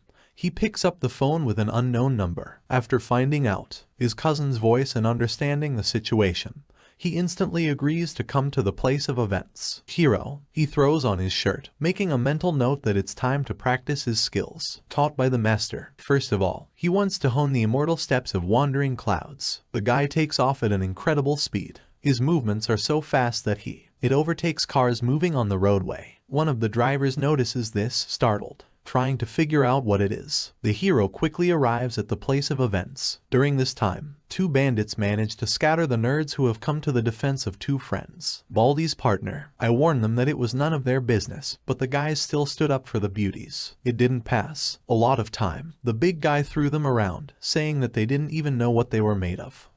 Instead, he approached Kinksu, noting that this room has very good sound insulation, so even if they yelled at the top of their lungs, no one would hear them. At this point, the mysterious voice of the guest informs that not only will not hear, but no one will. He'll see it. Using her martial art, Xiatian makes it to her home in time. A relative. The bald man is a little surprised, not understanding where this kid came from. His companions. They emphasize that they have not seen it before and did not notice its appearance. The hero accepts. Take a fighting stance, knowing that it's time to test your sharp fingers. The bald man orders his subordinates to beat the impudent man to death. Crowd together with their leader. It breaks down on the hero, but the latter easily passes by the huge big man, quickly, dealing with his henchmen. It doesn't take him even 2 seconds. The big guy turns around, seeing the defeated subordinates and the boy who stands with his back to him, with his hands in his pockets.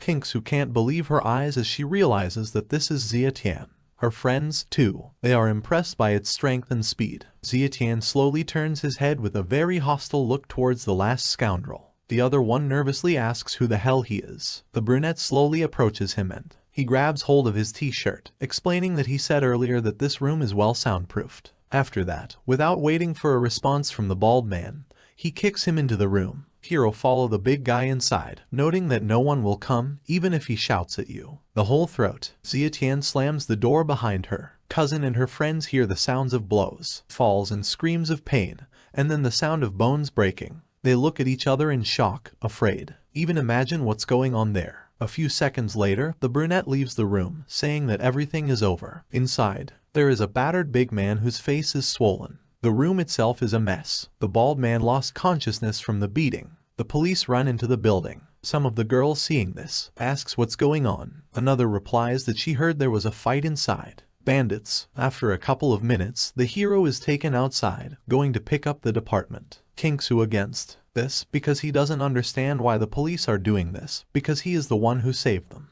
The uniformed man calmly explains that they just picked him up to help out in investigation. After that, he asks the girl not to interfere in their affairs. Xiatian asks his cousin not to worry, because his case should not be treated as an attack, but rather as an attack, like self-defense, so nothing will happen to him. The girl still doubts it. Into this time, the bald man is taken away by a nurse. The big guy demands to find him the best lawyer. Then he calls for finding Mr. Liu, because it can't end like this. Kinksu mentally notes that she doesn't know what other trump cards he has, so she decides to deal with the matter. In advance, the girl starts calling her mom. Kinksu calls her mother, saying that something has happened to Xiatian.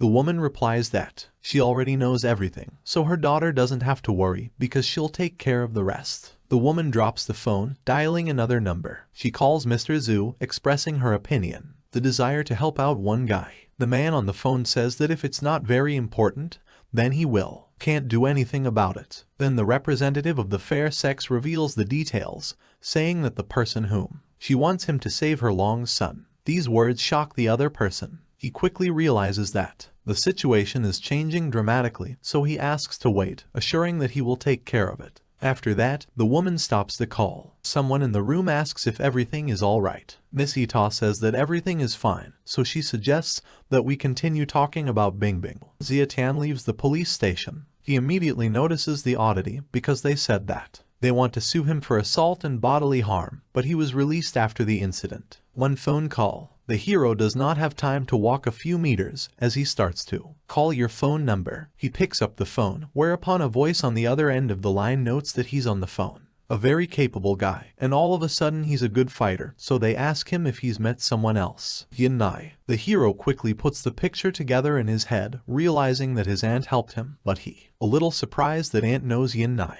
The guy informs her that the latter is his, the master. The woman admits that she thought so she calls the interlocutor. Come to see her tomorrow because she wants to have a serious conversation with him. The woman sheds. He hung up, leaving Zietian to ponder. He wonders what his aunt has to say to him. Moving down the street in the late afternoon, the guy finds a street restaurant and decides to have dinner. Here, the brunette takes one of the empty tables, starting to study the menu. At this point to him, a girl in a gorgeous red dress approaches, asking if they can share a table with him. Next to the speaker is another beautiful woman wearing a tracksuit. A representative of the fair sex refers to the hero as a brother. Zietian declares that it is an honor to eat at the same table with such two beautiful people. Girls, the previously silent representative of the fair sex emphasizes that you just had to say yes or no, and you didn't have to flirt with anyone. When beauties sit down, a friend in a red dress asks the girl not to be like this because this guy, just kind. Unexpectedly, the hero carefully examines the grumpy girl, after which he claims that she's sick. This drives the beauty out of herself because she thinks that he is trying to insult her. Girl. He throws insults in response, noticing that she will put him in jail for harassment. Zietian is the same. He explains that she is mistaken because he is not harassing her, but simply says that she is very ill. He decides to ask her if she's been suffering from insomnia, dry mouth, and bad mood lately.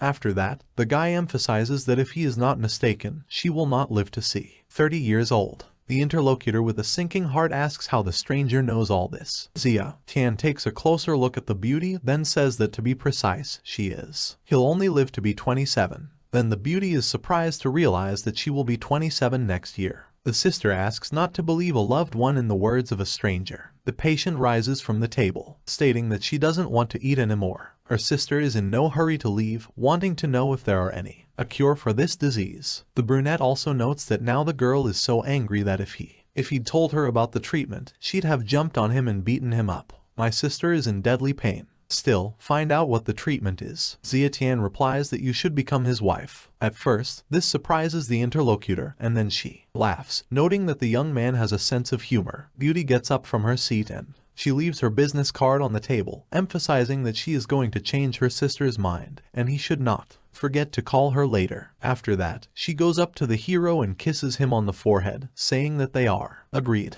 This puts the hero, who is clearly not ready for something like this, into a stupor. The sister goes to get her loved one, asking them to wait for her. Zietian is also nervous. She just came up to him and kissed him on the forehead, but she didn't ask him anything about the price. The next morning, the hero runs into a multi-story building. He's sweaty and tired. Visible that he had run a marathon before. It turns out that the guy is already late for a meeting. After reaching the right floor, Zietian grabs the handle and opens the door without hesitation, apologizing to my aunt for being late. Then he stops abruptly, realizing that he's in the middle of something. There are not only his aunt in the room, but also two other people, one of whom he is vaguely aware of. A sign. This person turns out to be the sick girl Bingbing that he met yesterday. The aunt, seeing the reaction of the young man and the girl, asks if they know each other. Bingbing. He says she can't possibly know such a scoundrel. The woman next to her, presumably the mother, asks her to calm down. He is also in a hurry to find out what the hero did to the girl, since she did so. She speaks highly of him. The brunette replies that he didn't do anything.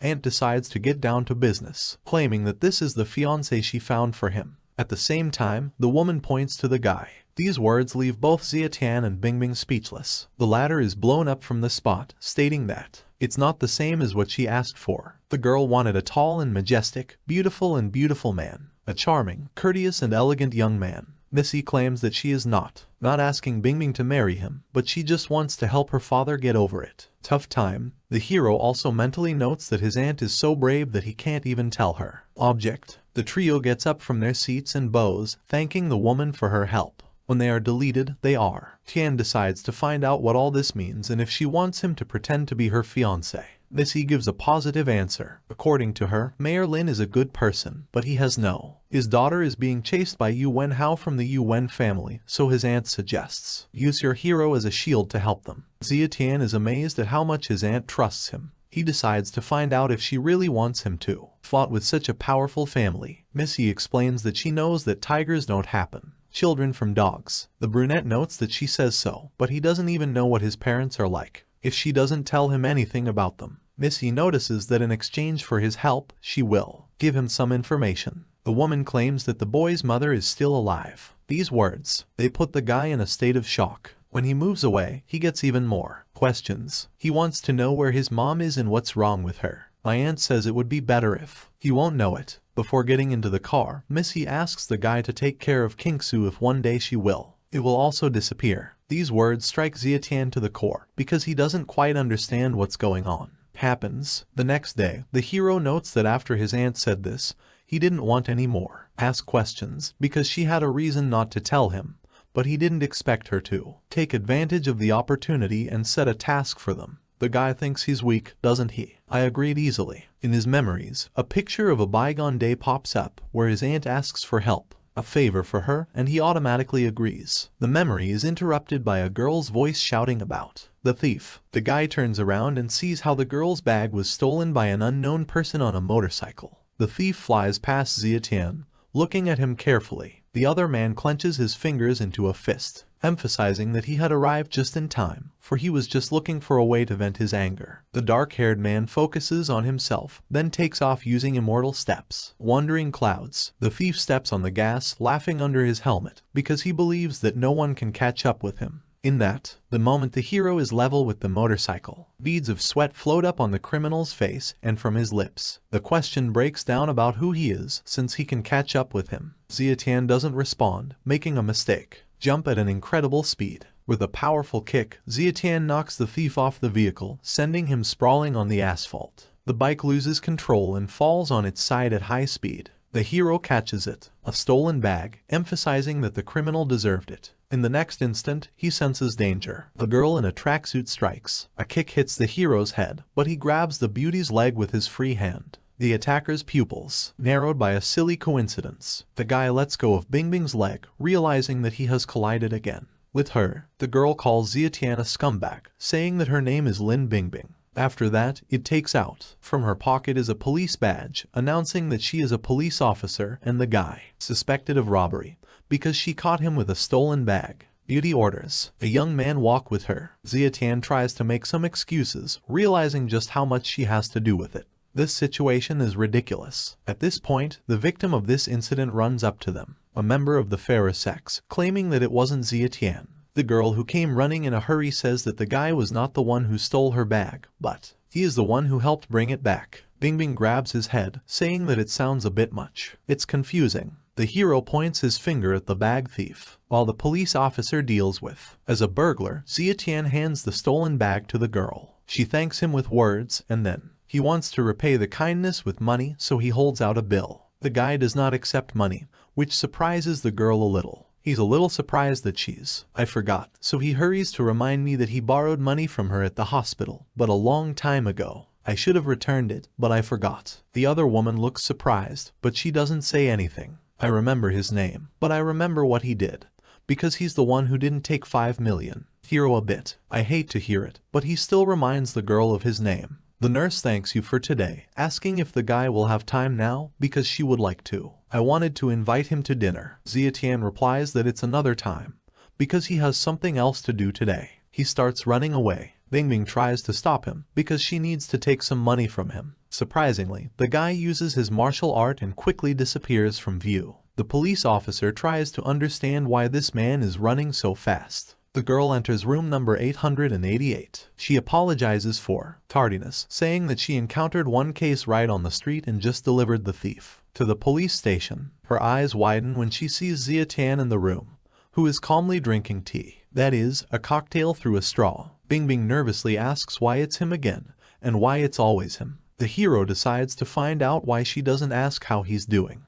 The woman informs that this time the girl will need to work together with him. Bingbing incredulously, he asks if this is about Zietian. The woman confirms, saying that the mission is to track down the location where the third-level assassin, Dark Knight, is hiding. Once they complete this assignment, they will be able to join the Special Operations Division. The girl clearly has doubts about this, but she does not have time to express them, because the woman. He interrupts her, telling her to remember the Special Operations Division's rule: don't ask questions about people or things that it has nothing to do with. After that, she turns to the hero by passing him a folder of documents that contains all the information about the person he is looking for. I have to find him before he knows. A woman notices that if a guy wants to learn more, as for his father's death, then he should do as he is told. Evening comes. A two-man team is moving down the street. Bingbing warns the guy that this is her only chance to get into special operations, so if it fails, then she would make him suffer. The brunette emphasizes that he was asked to help her, and she didn't even know what to do. I thanked him. The girl declares that she does not need his help, because she does not see how he can help her. The brunette offers to pass a very simple test. He points a finger at the woman, asking her if she's a good girl. The interviewee, what he does. Bingbing turns on analytics, saying it looks like white collar from the office or a bank employee. Zietian believes that this person is a security guard. The girl thinks that the guy is joking, because the guards do not dress like that. The hero noticed that he said that he was a security guard, but he did not say that he was at work. Now, after that, he notices that the girl is now in normal clothes. In that moment, the man in question is approached by a young man and asks why the man in question is a young man here in these clothes. The reason for the dispute between two people reports that he worked in the shift of the interlocutor.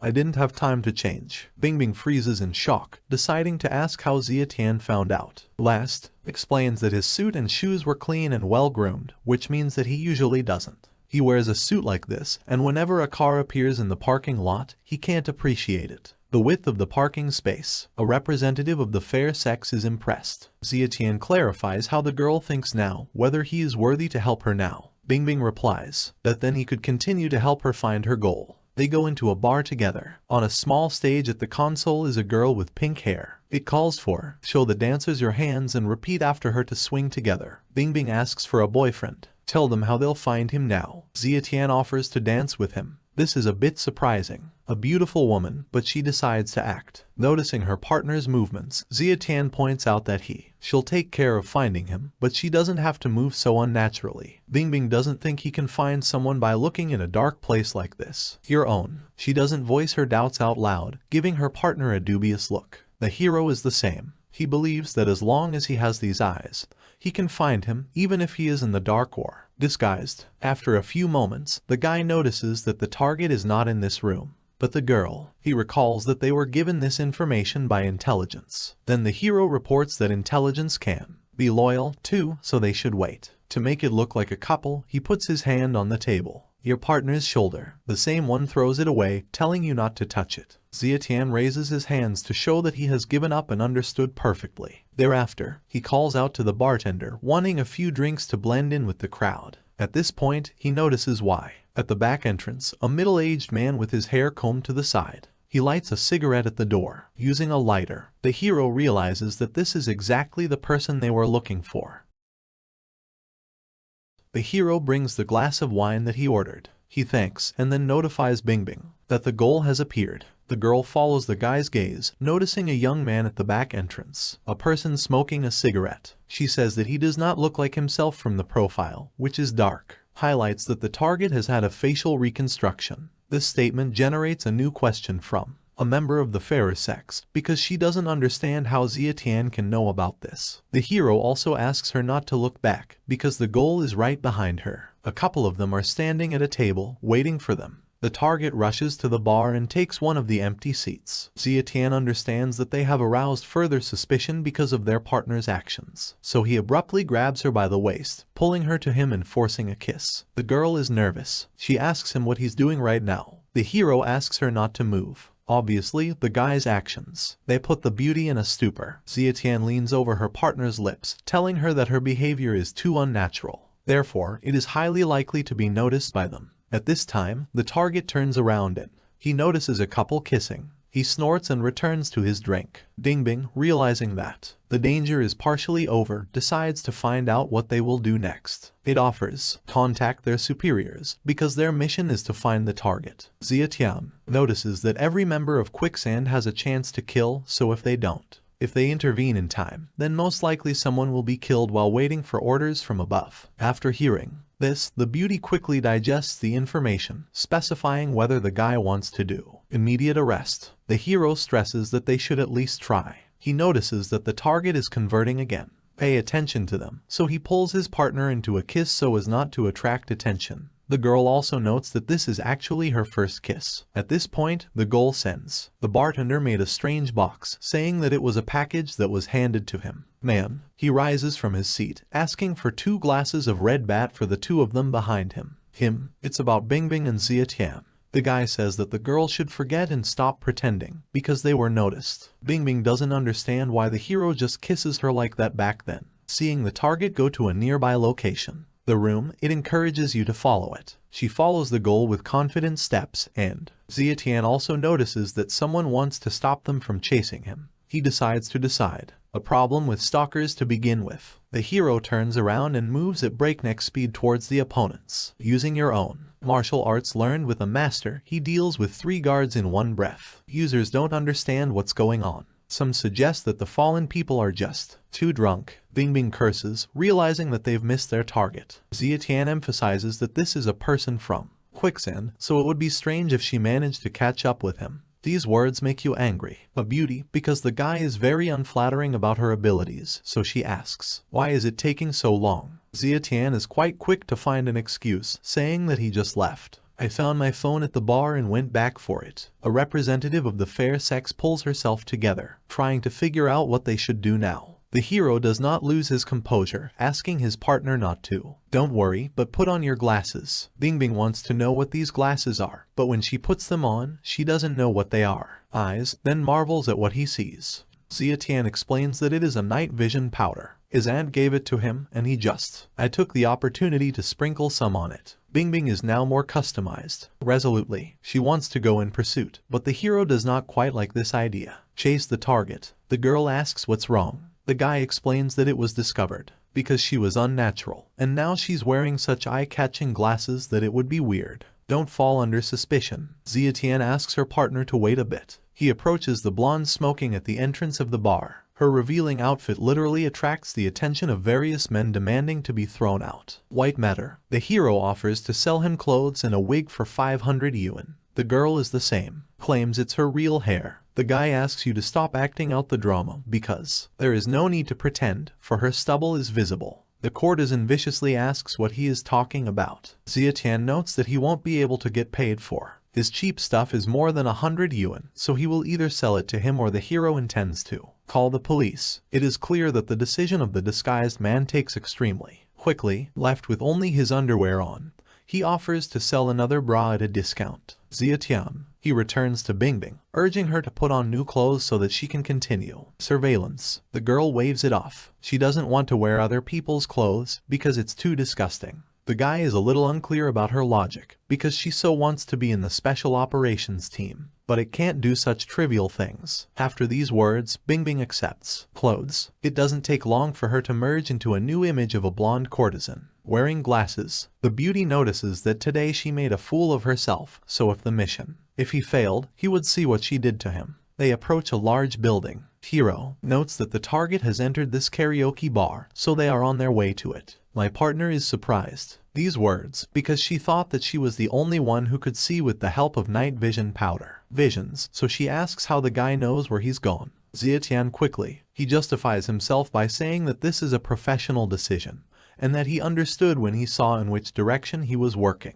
The direction she's looking at. Bingbing takes it for granted, not asking him any questions. The hero mentally notices that he can't tell her that he can see without these glasses. When they enter the building, it turns out that Zietian still can't see through the walls with his own eyes, but through the glass in the door, he can see much more than the average person. While walking down a corridor in a building, the hero notices through the blurry glass the presence of a target behind it. There, a girl in a very revealing outfit picks up a photo that a man dropped, wondering if it's his girlfriend on it. The man snatches the photo out of the courtesan's hands, and the guy notices that it's a picture of Jen Ru. He understands that, most likely, Tseng Ru is the purpose of the murder. The servant asks the hero to go to the room prepared for him and his companion. Guy notices that it's already running. When he is alone with Bingbing, he reports that he has found the target. This confuses the beauty because she does not understand how he did it, because when they met, once here, the night vision powder became almost invisible. The hero declares that this is all ready. It doesn't matter because he found it, so the girl should go and report, because the goal should not be leave for a while and Xia Tian will see to it. My partner takes note of these words. As soon as they enter the designated room, Bingbing immediately dials the superiors. While she's at it, communicates with the top, the hero goes out into the corridor. He looks around and notices the presence of a camera in the room. The passageway. Xia Tian takes out a coin from his pocket, then sits down to tie his shoelace. With an imperceptible click, he sends a coin to the camera, knocking it out. At this point, from the next room, a beautiful girl comes out of the room, thanking you for the allotted time and asking you to contact her at next time. After that, the hero goes into the next room, saying that they are back together again. We met. The man is a little surprised by this development. The man indignantly asks who let the guy in. In his mind's eye, he remembers what he encountered with him at the bar, but he thought he'd definitely lost him. The man pulls out a pistol and hides it behind his back, noting that he doesn't know what he's talking about, and he'll call the police if he doesn't. It will go away. Xia Tian uses the immortal steps of wandering clouds, cultivating the unthinkable speed. He instantly finds himself behind the target, who looks around in shock. The hero could kill him with a stab to the neck, but didn't do it. The brunette jumps on the back of the enemy, taking him in a chokehold. Mentally, he is calm. He exhales, because not so long ago he had to hide from these quicksand people, but now he can handle one without much effort thanks to the skills he taught him. Master. When the man loses consciousness, the hero decides to look inside the scroll. Inside the bundle is a dagger. This surprises the guy a little, but he immediately notices the sharpness. Weapon blades. He decides to keep the weapon for himself because it is very good. Xia Tian is waiting. My partner in the hallway. The girl runs up to him a couple of minutes later, saying that Auntie is coming soon. That she had asked them to leave as soon as possible, so as not to frighten him off. Agrees with this. As they leave the room, Bingbing confesses that she is really grateful today to him, so when she joins the Special Operations Division, she will definitely thank him properly. After that, the beauty says goodbye and runs away on her own business. The hero also takes in hands on the phone. The guy decides to call Ru. He notices that in their time you need to be on your guard because he is only a child. That he dealt with the killer who'd tried to kill her. This surprises her. The guy's words. They unsettle her, so she offers to meet and discuss everything. Xia Tian agrees, noticing that they will see each other later. The hero doesn't just stop talking. In one of the dark rooms, in the alleys, he notices several people kicking the poor guy. Actually, he didn't want to get involved in street fights, but the boy was badly beaten, which Xia Tian decides. Overkill. The hero approaches the brawl, saying that it's a bit much when several people are beaten up. 1. The bald brawler asks who he is to pry into other people's affairs. At this point, the battered boy gets up on his knees, then jerks closer to the speaker. To the abuser, the guy bites into the man's skin until it bleeds. He immediately reacts, raising the wild one, small above the ground, and his friend with his feet prescribes the boy in the face,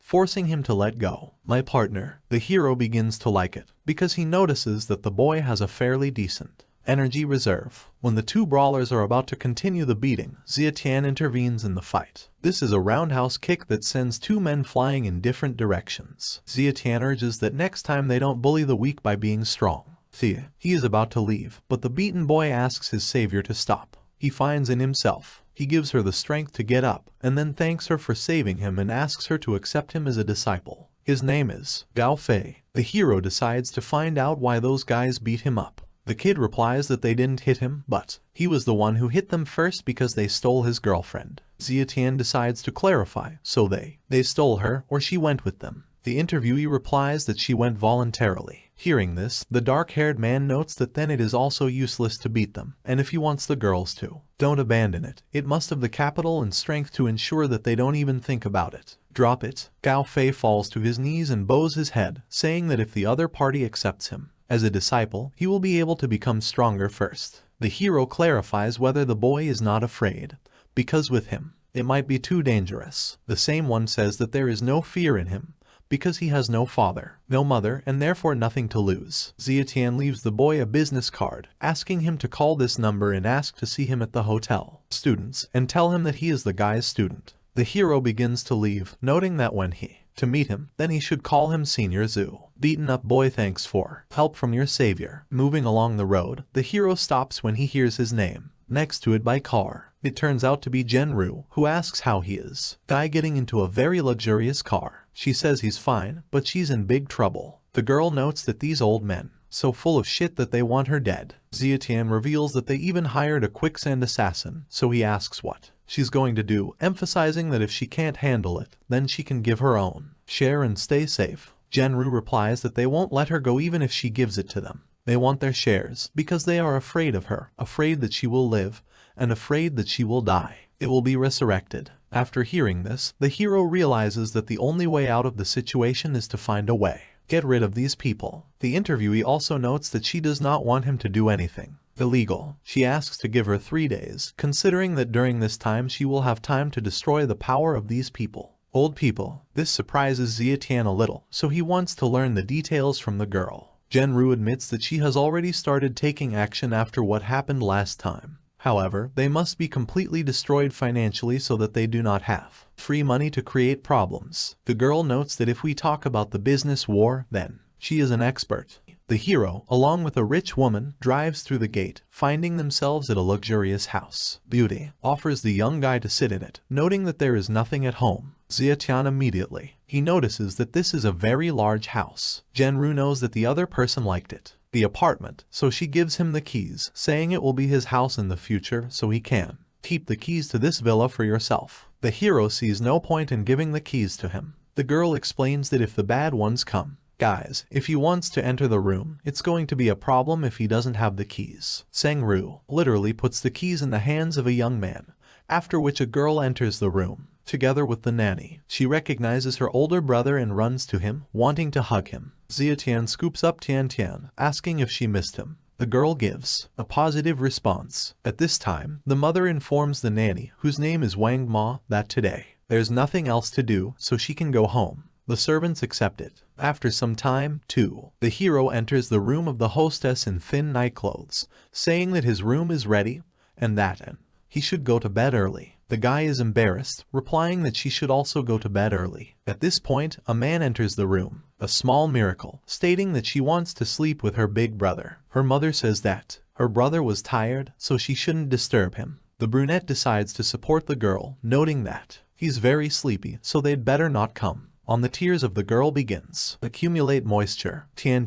starts crying, saying that she wants to sleep with her big brother. Xiatian covers her ears from the terrible screams. The mother leans over her child, admitting that she can't do anything. You can't do anything about it, so she can sleep with her older brother if she wants. Then a small one. The girl encourages her mother to sleep with them. There's an awkward silence. Guy and girl. They look at each other, trying to figure out if it's even possible to do this. After a while, all three of them. They share the same big bed. Xiatian can't fall asleep next to such a beauty. Genru, on the other hand, looks very cute when she's asleep, and her torso slit accentuates her impressive bust. Initially, he wanted to cultivate while sleeping, but he didn't even manage to fall asleep. At that moment, a voice is heard outside the door. Strange sound. The hero abruptly takes a sitting position. The girl wakes up and wipes her face. Sleepy eyes, asks what happened. The guy grabs his dagger, which he took from one of the quicksand, and asks that the fairer sex didn't move while he went and checked. Moving on. Along the corridor, the hero admits that the sound came from Sengru's room, where she was supposed to be. Sleep with Tian if the latter hadn't convinced her to sleep with him. Xiatian.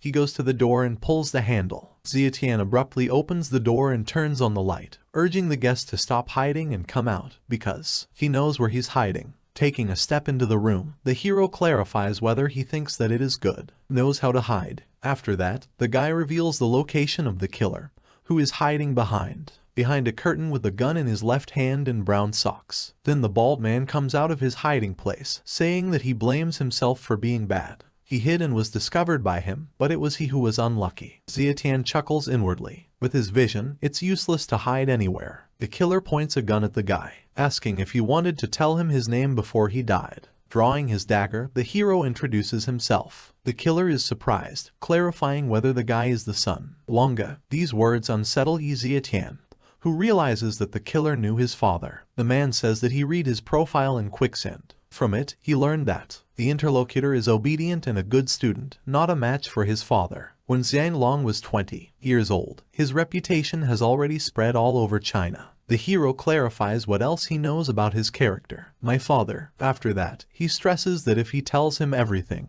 he will not kill him.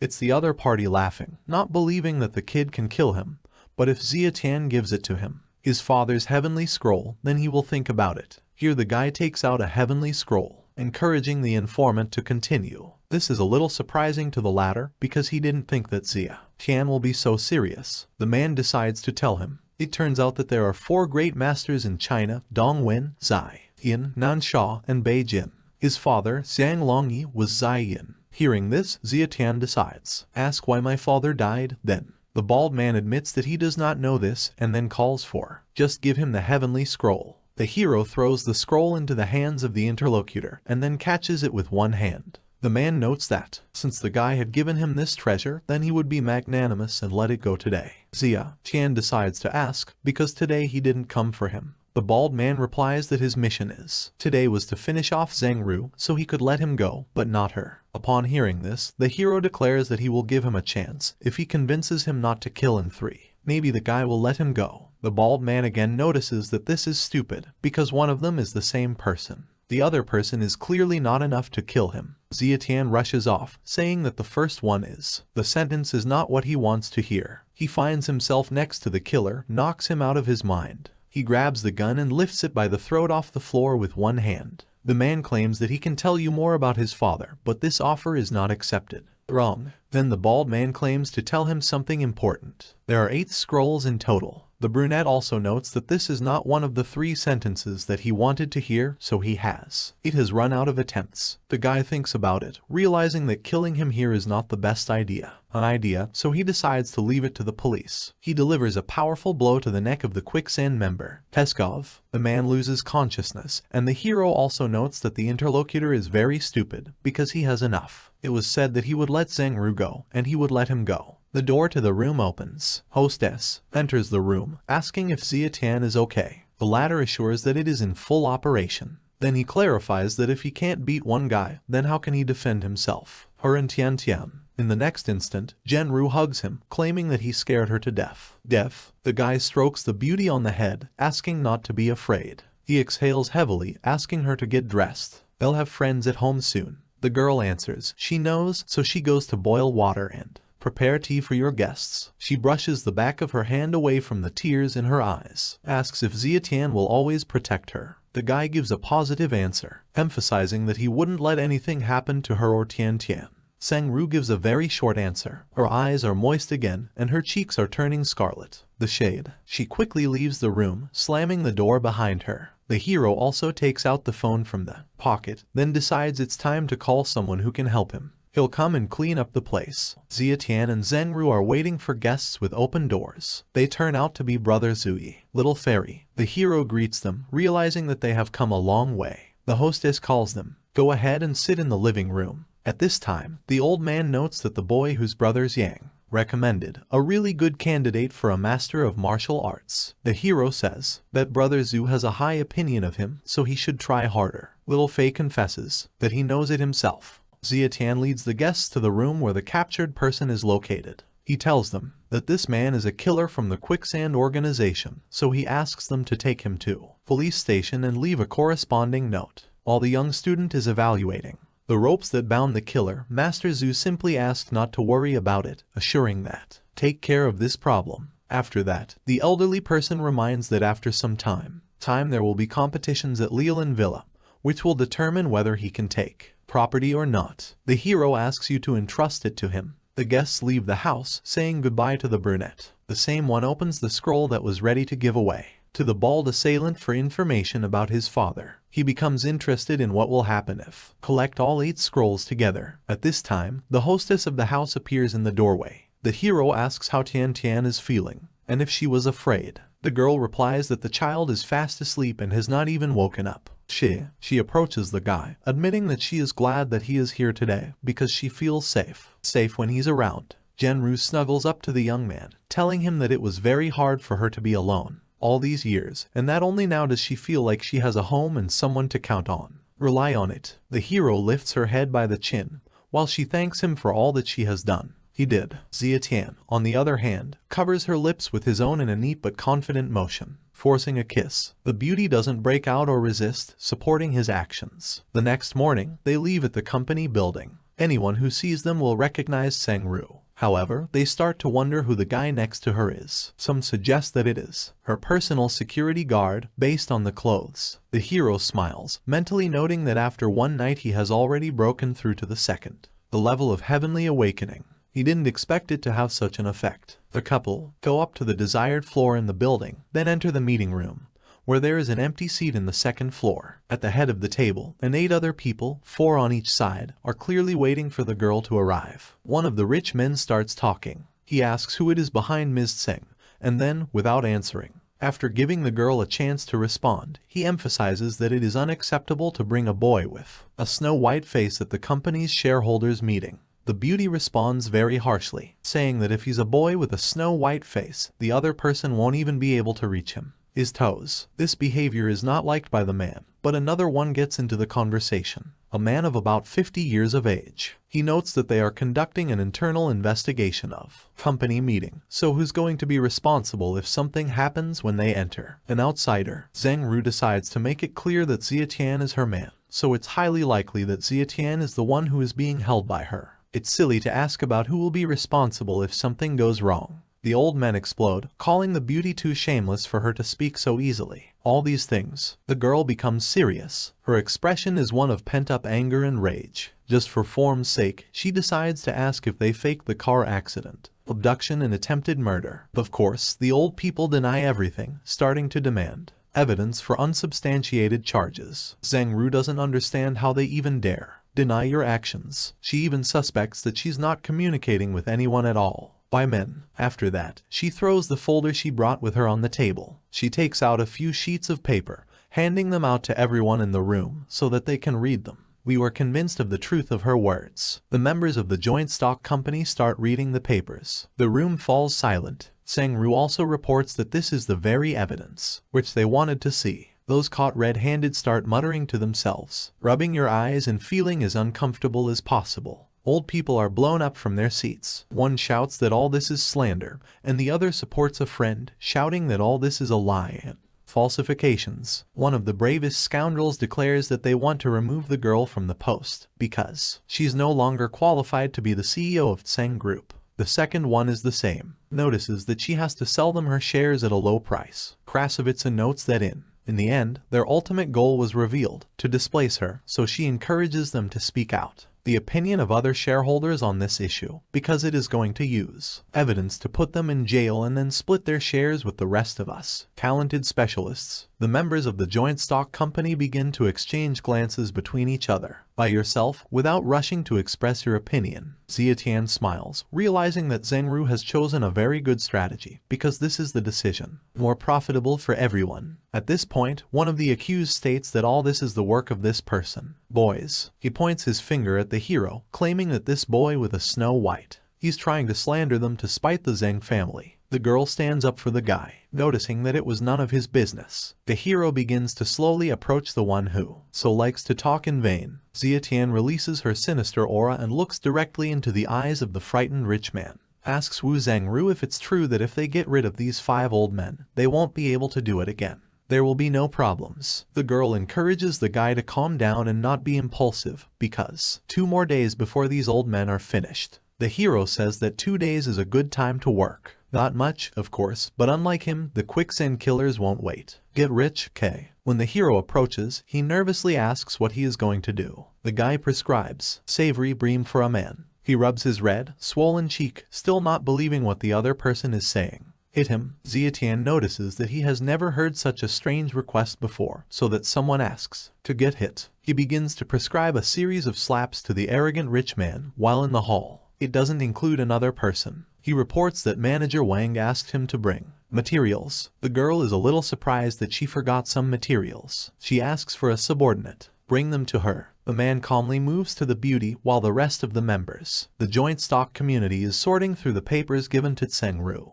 the hero notices the elderly man's gaze, a scoundrel directed at the secretary. The guy's gaze catches on the stranger's shoes, and then he's gone. Orders him to stop. Zietian asks if all the employees of their company go to work in leather military boots. There is a momentary lull, after which the secretary pulls out a knife from under a stack of papers, snapping in the direction of the CEO of the company, realizing that he was discovered. The guy curses under his breath, breaking into an intercept. The knife is already moving towards the girl's torso, aimed at the heart. The hero manages to strike with the back of his hand, knocking out cold steel from the hands of a killer. This affects the latter, but he quickly comes to his senses, and with a few jumps, he breaks the distance. The opposite side admits that the hero is quite fast, however, pulling out a gun and pointing his muzzle at the guy covering the girl with his body, the killer asks if he is faster. Bullets. After that, Zietian unclenches his fist, asking if these are the bullets in question. And really he has a handful of bullets in his hand. This confuses the killer, who is clearly not ready for something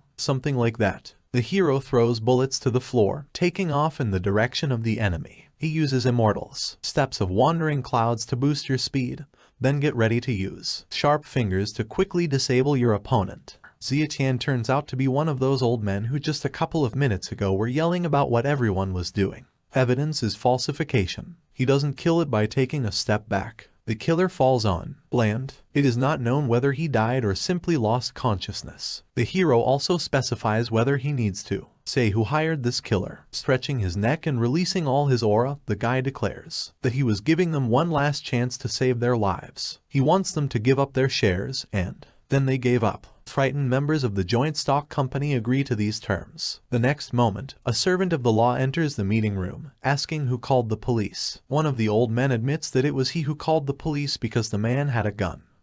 After hearing this, the police officer decides to find out who is responsible for this. Seng-Ru. She comes forward, saying that she is the one who is responsible. The servant of the law claims that she will go with him because he needs to take a statement from her. The guy still decides to find out how about this killer, or the cop doesn't care. Last, he replies that he called his colleagues, so they'll be here soon with reinforcements, and all they have to do is wait here to investigate. The hero assumes that this is the procedure. Genru moves along with the young man, noting that this is the back entrance to the office. He also says that his car is parked there, so she should follow him. Genru doesn't say anything to that. At this time, Zietian tied up all the criminals with a rope too. They didn't even think about running away. The doors to the assembly hall open, and a beautiful girl in a police uniform orders no one to move. The pupils of the hero and the girl narrow, because it happens again, a diabolical coincidence. This girl turns out to be Bingbing. Past, he says that she, as a police officer, should have come. The hero decides to find out, so there is the very reinforcement that her colleague mentioned. Bingbing doesn't understand what they are talking about or what kind of reinforcements they are, since they are the first to arrive. Zietian nervously asks who that guy is back then. At this time, the police officer asks for Tsen. Try to get into the van of a police car. The girl does not want to get into the van, because this car is intended for criminals, so she stresses that she is going to cooperate with the investigation, so she cannot travel to such a car. Then the man repeats his demands more insistently. The CEO steps back, starting to get suspicious and asking who the hell he is. Take this one. At this time, the hero rushes through the corridors, reporting that that policeman was. It's not real. Bingbing follows him, still not quite sure what he's talking about. Before, the hero is a picture where a police officer tries to drag Seng-Ru into a van, and the last one resists. The guy takes off from his seat at top speed, because with the help of his vision, he sees that this is a real ambush. The sniper fires a shot, but Zietian manages to pull it out. A friend from being shot. The bullet hits the fake cop's arm. Bingbing calls for run for cover because she also noticed the sniper's actions. Zietian reports that the trajectory trace has disappeared, which means that the sniper is gone. Bingbing doesn't understand. Oh, what trajectory does the guy say? And the guy just nervously replies that nothing. Hero embraces Sen-Ru, trying to calm her down. In his mind's eye, he notices that Quicksand's activities haven't stopped, and now they have sent 2 assassins, which means that the danger for Seng-Ru is not over yet. Officer, the police officer, holding a fake carrier of shoulder straps, looks with some envy at the girl in black, hugging a guy. In the morning at school on the basketball court, two teams faced off in a confrontation. Hero easily circles all members of the opposing team and then sends the ball to the basket if necessary, using the jump button. Three girls support him. One of them is Zheng Ru, the second is a cousin, and the third is a friend, presumably Hot Pepper, who on the advice of the master changed his makeup. Xia Tian. He sighs heavily because he will have to keep an eye on Zhenru until he deals with the murderers. At this point, the hero's sharp gaze clings to the figure in the stands, which stands out from the background. The rest of them, little wife, seeing that the hero begins to move from the platform, asks what. He gets up that the game with their team is not over yet. Top scorer of the enemy team. He also wants to know what happened, if he broke his leg when he jumped so high, and if he wants to, he will withdraw from the competition. Xia Tian ignores all these questions, noticing that the unknown person is starting to run away. He snaps out of his seat. Your place, starting the pursuit. He is on the other side of the bleachers in one jump, then hits the entire enemy team. The cousin does not understand why the relative is so sudden. Has left. Hot Pepper admits that she herself is not aware of what is happening. Only Zhenru mentally asks the guy to be careful. Unknown leads the hero into the dark world, a forest where there are practically no witnesses. Only then does he turn around to take the fight. The guy is amazed that the hero really dares to follow him, even without fear of an ambush. Xia Tian decides to ask if Quicksand is a charitable organization, and why is he pursuing Zhenru even though his employers are in jail. The killer reports that the target is not Zhenru, but just the same hero. This surprises the latter a little. Unknown. He pulls out a knife, saying that he is the man's son and got in their way, so he must die. With these words, the killer snaps at the guy, and he pulls out a similar dagger from behind his back. And the weapons collide, after which the opposite side recognizes the green cloud dagger. Xia Tian notices that it is the same dagger as his, and then he asks the opponent to guess what happened to the last guy who had one. After a sharp collision and a loud, there's a screeching sound, and the two guys break the distance, only to break into battle again. The killer notices that the enemy is just as much of a problem as his father, so they both deserve it. Death. Xia Tian decides to ask if the opponent has anything to do with his father's death. That one doesn't, answers the question posed, saying that the guy was very good at hiding, and he thought that he was the one. An ordinary guy, so I didn't expect him to reach the early stage of Hua level. Along with these, with words, the assassin sheaths the dagger. The hero is mentally trying to figure out what the early stage of the Huang level is. It quickly comes to. The conclusion is that this is how martial arts are classified by level. The opponent takes it out of his pocket, multiple discs, noting that it will become a big problem over time, so it should end it today. Several projectiles are sent towards Xia Tian. The latter tries to understand that it is flying at him, but then he notices that the throwing stones are flying at him. The shells are connected by a fishing line. Xia Tian bends down in the area of her back, avoiding being hit by a dangerous attack, which in the next moments later, he cuts down two thick trees. The guy purses his lip, marveling at the killer's strength level. The other side doesn't understand how the hero was able to avoid his attack, because he is the enemy's enemy. Should only be at the early stage of Huang level. Xia Tian ignores this question, wanting to know how his father died. He's even willing to let the enemy live if they share this information. The assassin looks around without noticing the hero's movements. He finally realizes what he's got. Not an early stage Huang level. When Xia Tian puts something sharp to his throat, the killer nervously asks how he was able to reach the late stage of the Huang level. On the ground lies the defeated killer, and above him rises the hero, from the words of which it becomes clear that no one told him about his father. The guy turns around and gets ready, leave, knowing that it doesn't matter, because sooner or later he will find out the truth. In the afternoon, after school, Xia Tian goes to practice with the master. 3 streams flow into it. Then the mentor informs you that today is his last day of practice with him, because tomorrow he will be able to work with you. He will be leaving Zhanghai City, so he warns the disciple to be very careful with Quicksand. The hero bows his head in respect and thanks the master for his teachings these days, adding that will always take into account his instructions. Xia Tian makes a mental note that he doesn't know when he'll be back. He will see it again, but he hopes that this day will come soon. When the hero raises head, then the master is no longer in place. The guy sits in the back seat of the car. The cousin decides to find out who Xia Tian was chasing in the past. Last time, he tells a story that he was mistaken, thinking that this is an old friend.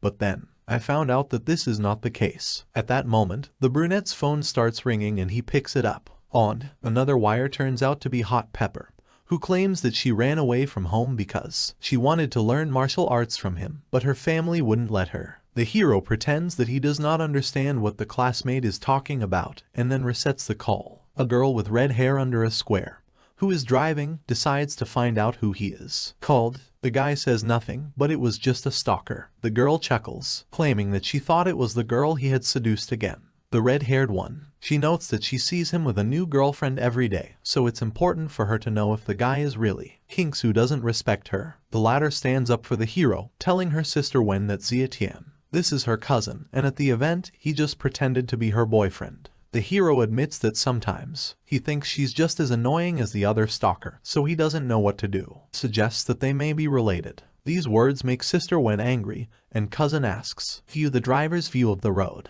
At this time, Hot Pepper tries to understand how the master dared to hang up. She's trying to. I call him again, but he hears only a short beep. She doesn't know what to do now, for she has quarreled with her family, and she has no money with her, and now the master does not want to see her. Hot Pepper decides why she shouldn't try to make money. It goes along the road and sees a passing car, so she decides to pull off something diabolical. She rushes under the wheels, but Sister Wen manages to hit the brakes in time. All three of them get out of the car. My cousin immediately tries to understand what happened. When they approach the girl lying on the side of the road. Then she gets on her knees, starting to complain of pain in her back, arms, legs, and spine. This terrible acting game puts all three of them in a stupor. The hero is the same, emphasizes that everything is normal. It's then that Hot Pepper recognizes one of the people as his master. After that, she hears her name and realizes that her sister is also here. Then is enough. Hot Pepper behind the ear with his hand, saying that it is very brazen to deceive people so that when they got home, she would teach her how to behave. Huo Lejiao asks to stop, saying that she's in pain. Zietian can't believe he's hit the nail on the head. My cousin marvels at the way she looks. Her friend has a family. The car drives away and the two sisters leave the hero and his cousin. The hero notices that it's over and Sister Ho has left to do household chores, after which the guy clarifies that she's going to do it when she asks him out. Kinks, who claims to be Sister Wen, offered to have dinner because two girls want to see him after watching it. A basketball game. Zietian wants to find out who they are, but a voice is heard from behind, saying, greets them. A couple of beauties are approaching their relatives. One is dressed in black clothes. The first one emphasizes her refined figure, while the second one is wearing loose clothes, tied up, belt around the waist. The second representative of the fair sex notes what they saw, that he got out of the car and decided to approach him. This girl is clinging to the hero's arm, claiming that he was a basketball god and she was a fan. Zietian is a little surprised that he now has fans, while the hero is trying recover from an unexpected revelation. The second girl asks what happened to Miss Ho. They had just taken to the streets, so they didn't have time to figure out what had happened. My cousin replies that Sister Wen just left. At this time, the fan tells that she heard that he can guess what kind of underwear people are wearing. She asks him to guess her underwear. The guy smiles, noting that she asked for it herself. It uses its own unique name, Vision, and can't believe his eyes. Cousin asks what Zietian is doing. The hero is the same, mentally notes that he can't see through their clothes. It assumes that this is some kind of a disguise that it encounters for the first time, so it clarifies if they are masked. Kinks, who grabs the guy's shoulder, saying that it's not polite to tell the girl what she was doing. Plastic surgery. The hero explains that he did not mean plastic surgery, but that they wear camouflage clothing. The fan admits that this is so, justifying his disguise by the fact that she is ugly, and she does not have a very good figure, so she had to put on such disguise clothes. Then she notes that the older brother is an idol, and she offers him to be her boyfriend. Her friend asks her to stop it. Same guy. Realizing that everything is not as simple as she says, she tries to bring the secretive girl to the surface. Water, clarifying why he should be her boyfriend if she wasn't pretty. Zietian pulls her cousin towards her, saying that the girl should have a figure at her level. The interlocutor does not understand who told him that she has a bad body. She's even ready to take off her own clothes and show it to him. The guy agrees, offering to take off his clothes right away. Linger is coming. She goes to the brunette, puts her hands on his torso and says that there are too many people here, so she takes a picture in somewhere else. At this moment, Kinks grabs the relative's wrist and starts pulling him along in the other direction. Zietian doesn't understand why they're leaving.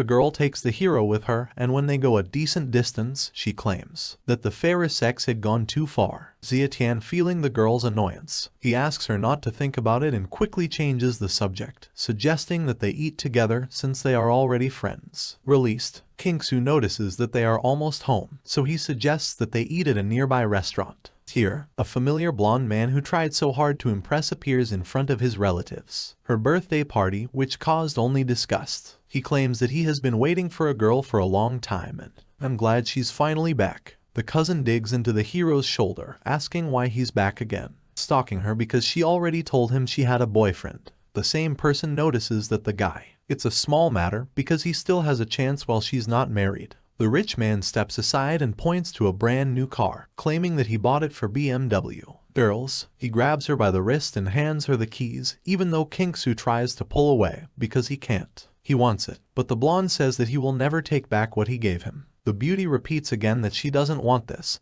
so she pushes the keys away with her hand. Conflict. Zietian decides to take the keys, saying that he wants to have a car. This is an action, causes stupor in both debaters. The blonde asks if the hero wants to buy a car. He gives a positive answer, after which the interviewee notices that if he wants to do this, he will give the car to him, provided that he leave Kingsu. Zietian is just clarifying. These keys are for him. The rich man gives a positive answer, thinking they agreed. The girl is in shock. The guy approaches a tramp who is lying on the road and begging for alms, and informs that he is a tramp. The brand new red BMW is now his. These words are stupefying, both to my cousin and to me, a pesky blonde guy. The girl quickly approaches him, asking what he is doing. She thinks that he laughs at people with disabilities. Zietian also asks if she is sure she knew what he was like. The guy turns to the poor man, asking if he wants a car or not. If he refuses, then the hero is ready to give the keys to someone else. The old man immediately jumps to the floor, legs ceasing to be crippled and saying what he wants. When the blonde man wakes up, he asks, wait for the old man, who is already getting into the car. He runs up to a brand new car and demands, get out because it's his car.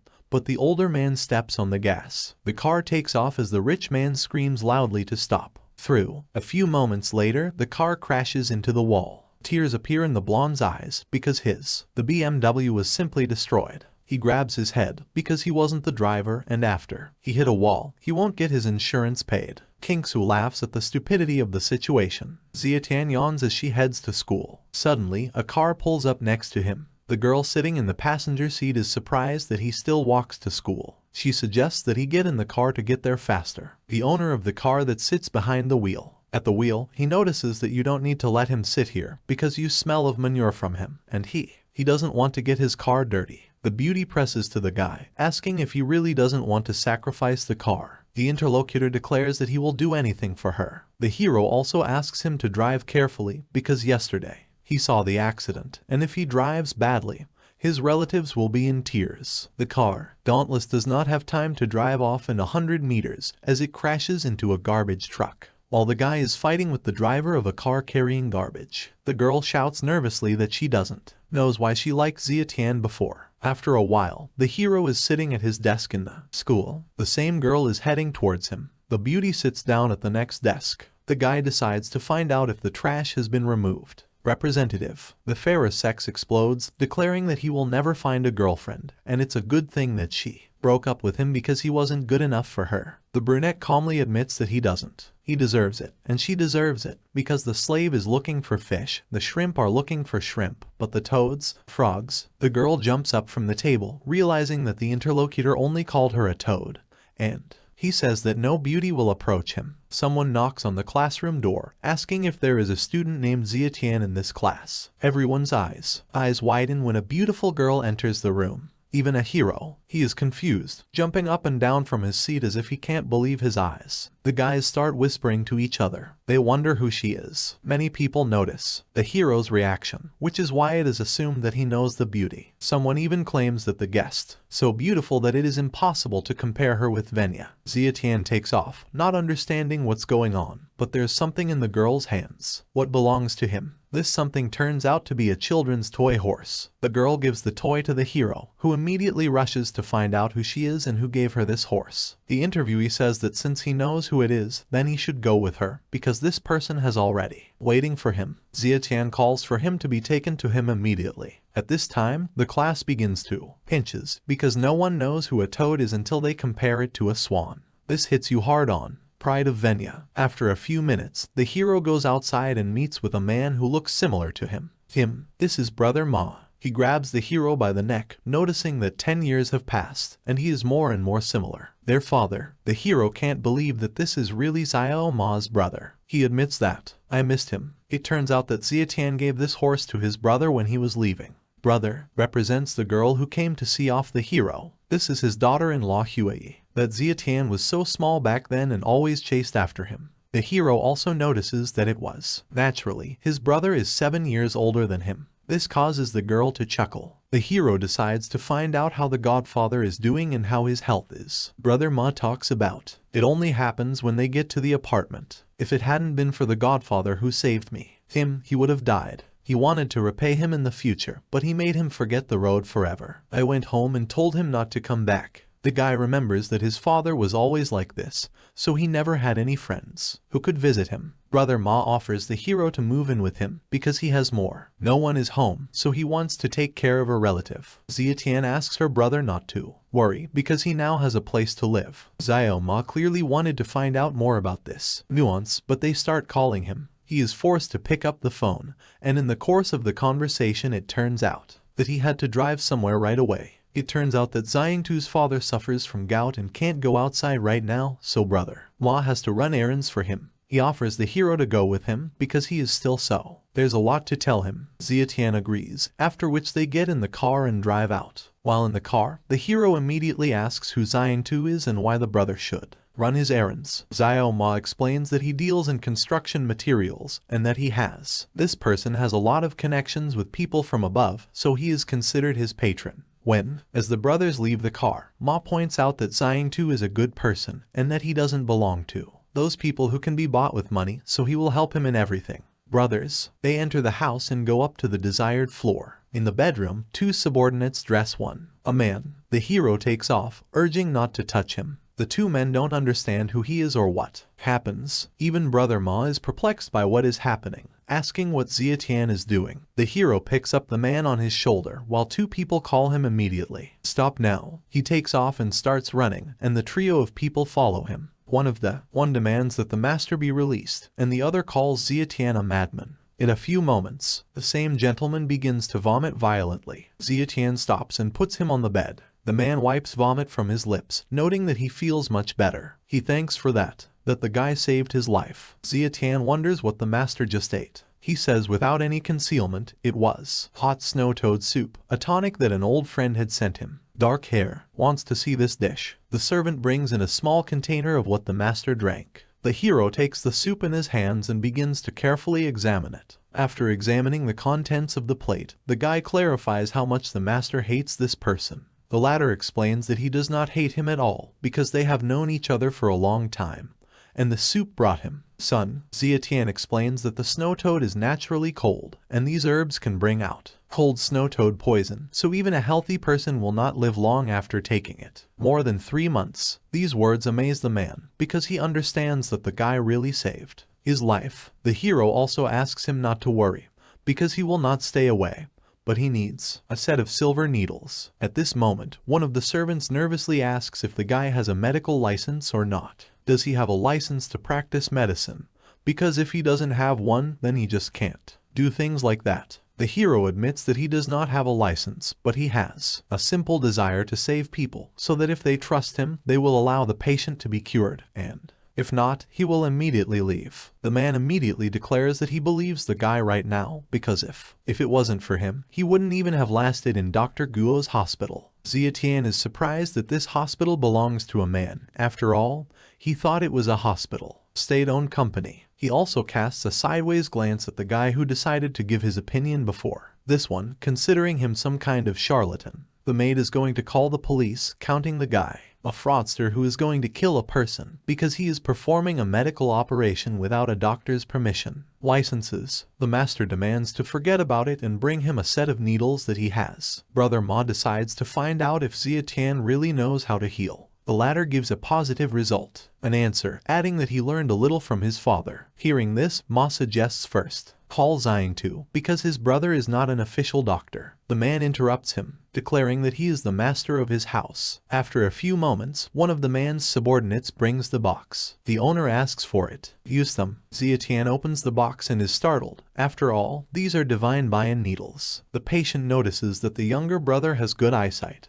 But these are not real divine signs, Bian needles, for they were only created by later generations according to the records. Ancient masters. The hero declares that they are a great treasure, thanks to which he can cure it in a month at most. The gentleman claims to believe the guy. He takes the shirt off his body and sits down on the bed. Xia Tian. He picks up the needles and gets to work. Ma is very worried, watching what is happening. The hero is the same, having stuck about 6 needles. He notices that it's even better than expected, so it only takes him 10 minutes. An unexpected voice shouts for everyone in the room to listen. It calls for, release the hostages immediately and surrender. At the entrance to the building there are 2 squads of police officers who call out through a loudspeaker. Criminals surrender and hand over hostages. One of the policemen asks if the team can to find the captors and hostages. In response, he is informed that they confirm that in the house, someone is there, but they can't pinpoint the exact location. Law enforcement officer. He asks the servant if he is sure that the kidnappers and hostages are in the house. That, the same person who behaved suspiciously towards the hero claims that they should be there. Hearing this, the man gives the command to storm. Several policemen break into the house, encouraging no one to move and raise their hands in the air. They freeze in place when there is a light in the hallway. On the sofa, they are met by 4 people who are peacefully sipping tea. One of the policemen still finds the strength to say that they were called and told that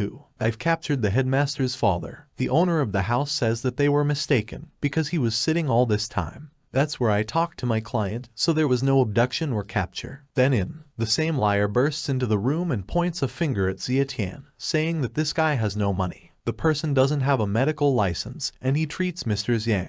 The man also reports that, I was seeing my client, and this doctor had just been fired by him, so probably in retaliation, he called the police with a false statement. These words put the applicant in a stupor. The police quickly make decisions to take a man for a false denunciation, because the situation is really not in his favor. He asks to wait, considering it a misunderstanding. The hero thanks the master and he notes that he should do it. Thank the guy. He admits that it doesn't do him much good, so he'll give it to him. The master is going to give the hero a box with the same needles. The guy wants to refuse. After all, it is too valuable. But the interlocutor declares that this treasure will be useful only in his own time. Hence, Xia Tian still accepts the gift, thanking for it. After some time, the hero greets Mrs. Policeman. The girl also asks not to call her that. The guy ignores it, wanting to know why she wanted to meet him. Bingbing asks you not to say that, because she's here to ask him for help. The beauty notices that she thought his aunt asked him to cooperate with her, so she grabs his arm, urging him to follow her. Xia Tian also wishes to know where they're going. The girl reveals that she was assigned to track down a man named Wang Gangi, find out who's behind it. She wants them to go to the casino together and find out what's in there. Happens. Here the guy still decides to clarify whether the girl is going to go to the casino in this form.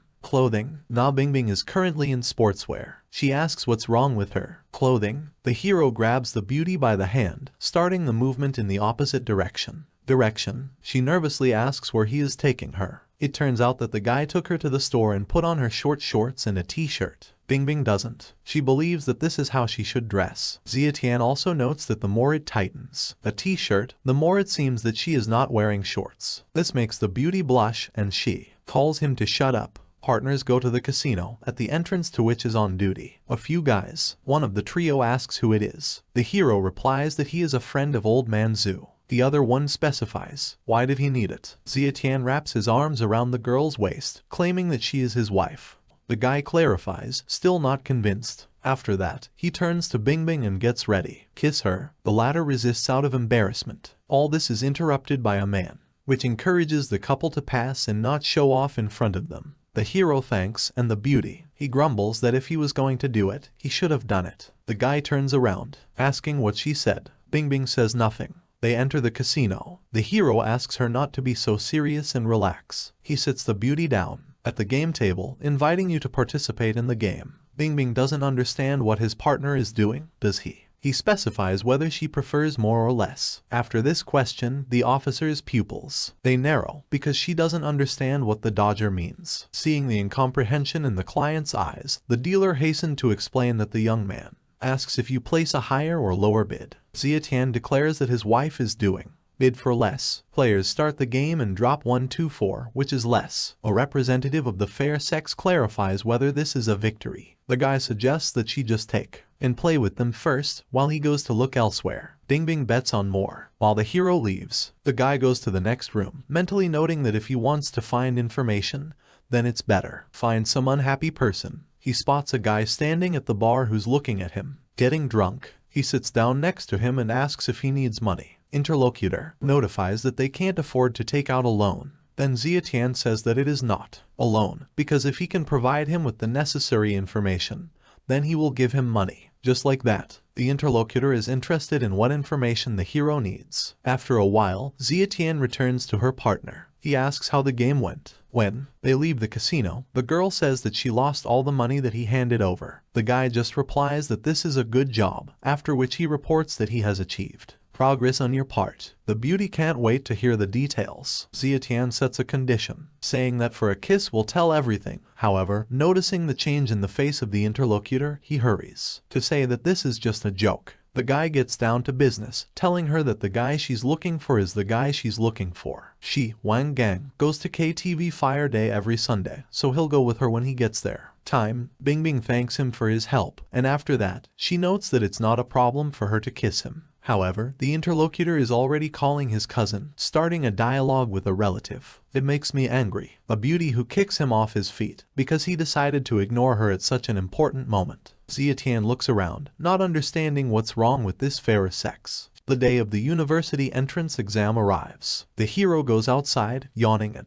stretching. He decides to go and sit somewhere. The guy also thinks about the fact, why doesn't he find a place to drink? Zietian goes to the bar and buys herself some alcohol. The girl sits down next to him, offers to buy her a drink. The guy does not have time to answer anything, as the representative, the fair sex with deft movements of her fingers, takes the glass of alcohol from him and does a couple of sips. The hero asks what's wrong with her. The unknown woman replies that this is all just booze and you shouldn't be so stingy. At this point, three guys approach the couple from behind, recognizing the girl as someone familiar. The man asks the beauty to return his wallet, and then they will forget about it. The girl does. He pretends to have no idea what wallet he's talking about. Then the goon asks that the beauty, I didn't force them. She also hides behind the hero's back, claiming that her boyfriend is here and he is very happy with her. Strong. Suddenly, Zietian hands the wallet to the other person, clarifying, this is what he wants. Girl. She curses under her breath, because she wanted to hide it for a while. The big guy thinks the guys with him is playing, and his friend realizes that the couple really did it. The hero is negative. She nods her head, noting that he doesn't play with men. These words irritate the Trinity, and they break down on the hero with fists, and he gets rid of them so quickly that the girl doesn't even know what to do. Understands what happened. At this point, one of the girl's subordinates at the end table leans over her, clarifying, did Miss Hong see it? The same one asks you not to take it into your head. Zietian turns to the beauty behind her. He tells her that she drank his glass of wine, so she should remember. Pay the invoice. This stresses the girl out, but she throws herself at him again, asking where he lives and where he wants to go. Does he want her to take him home in a taxi? The hero replies that it is not necessary. The girl specifies, in fact, she's laughing inwardly, because she's already swiped the miser's wallet.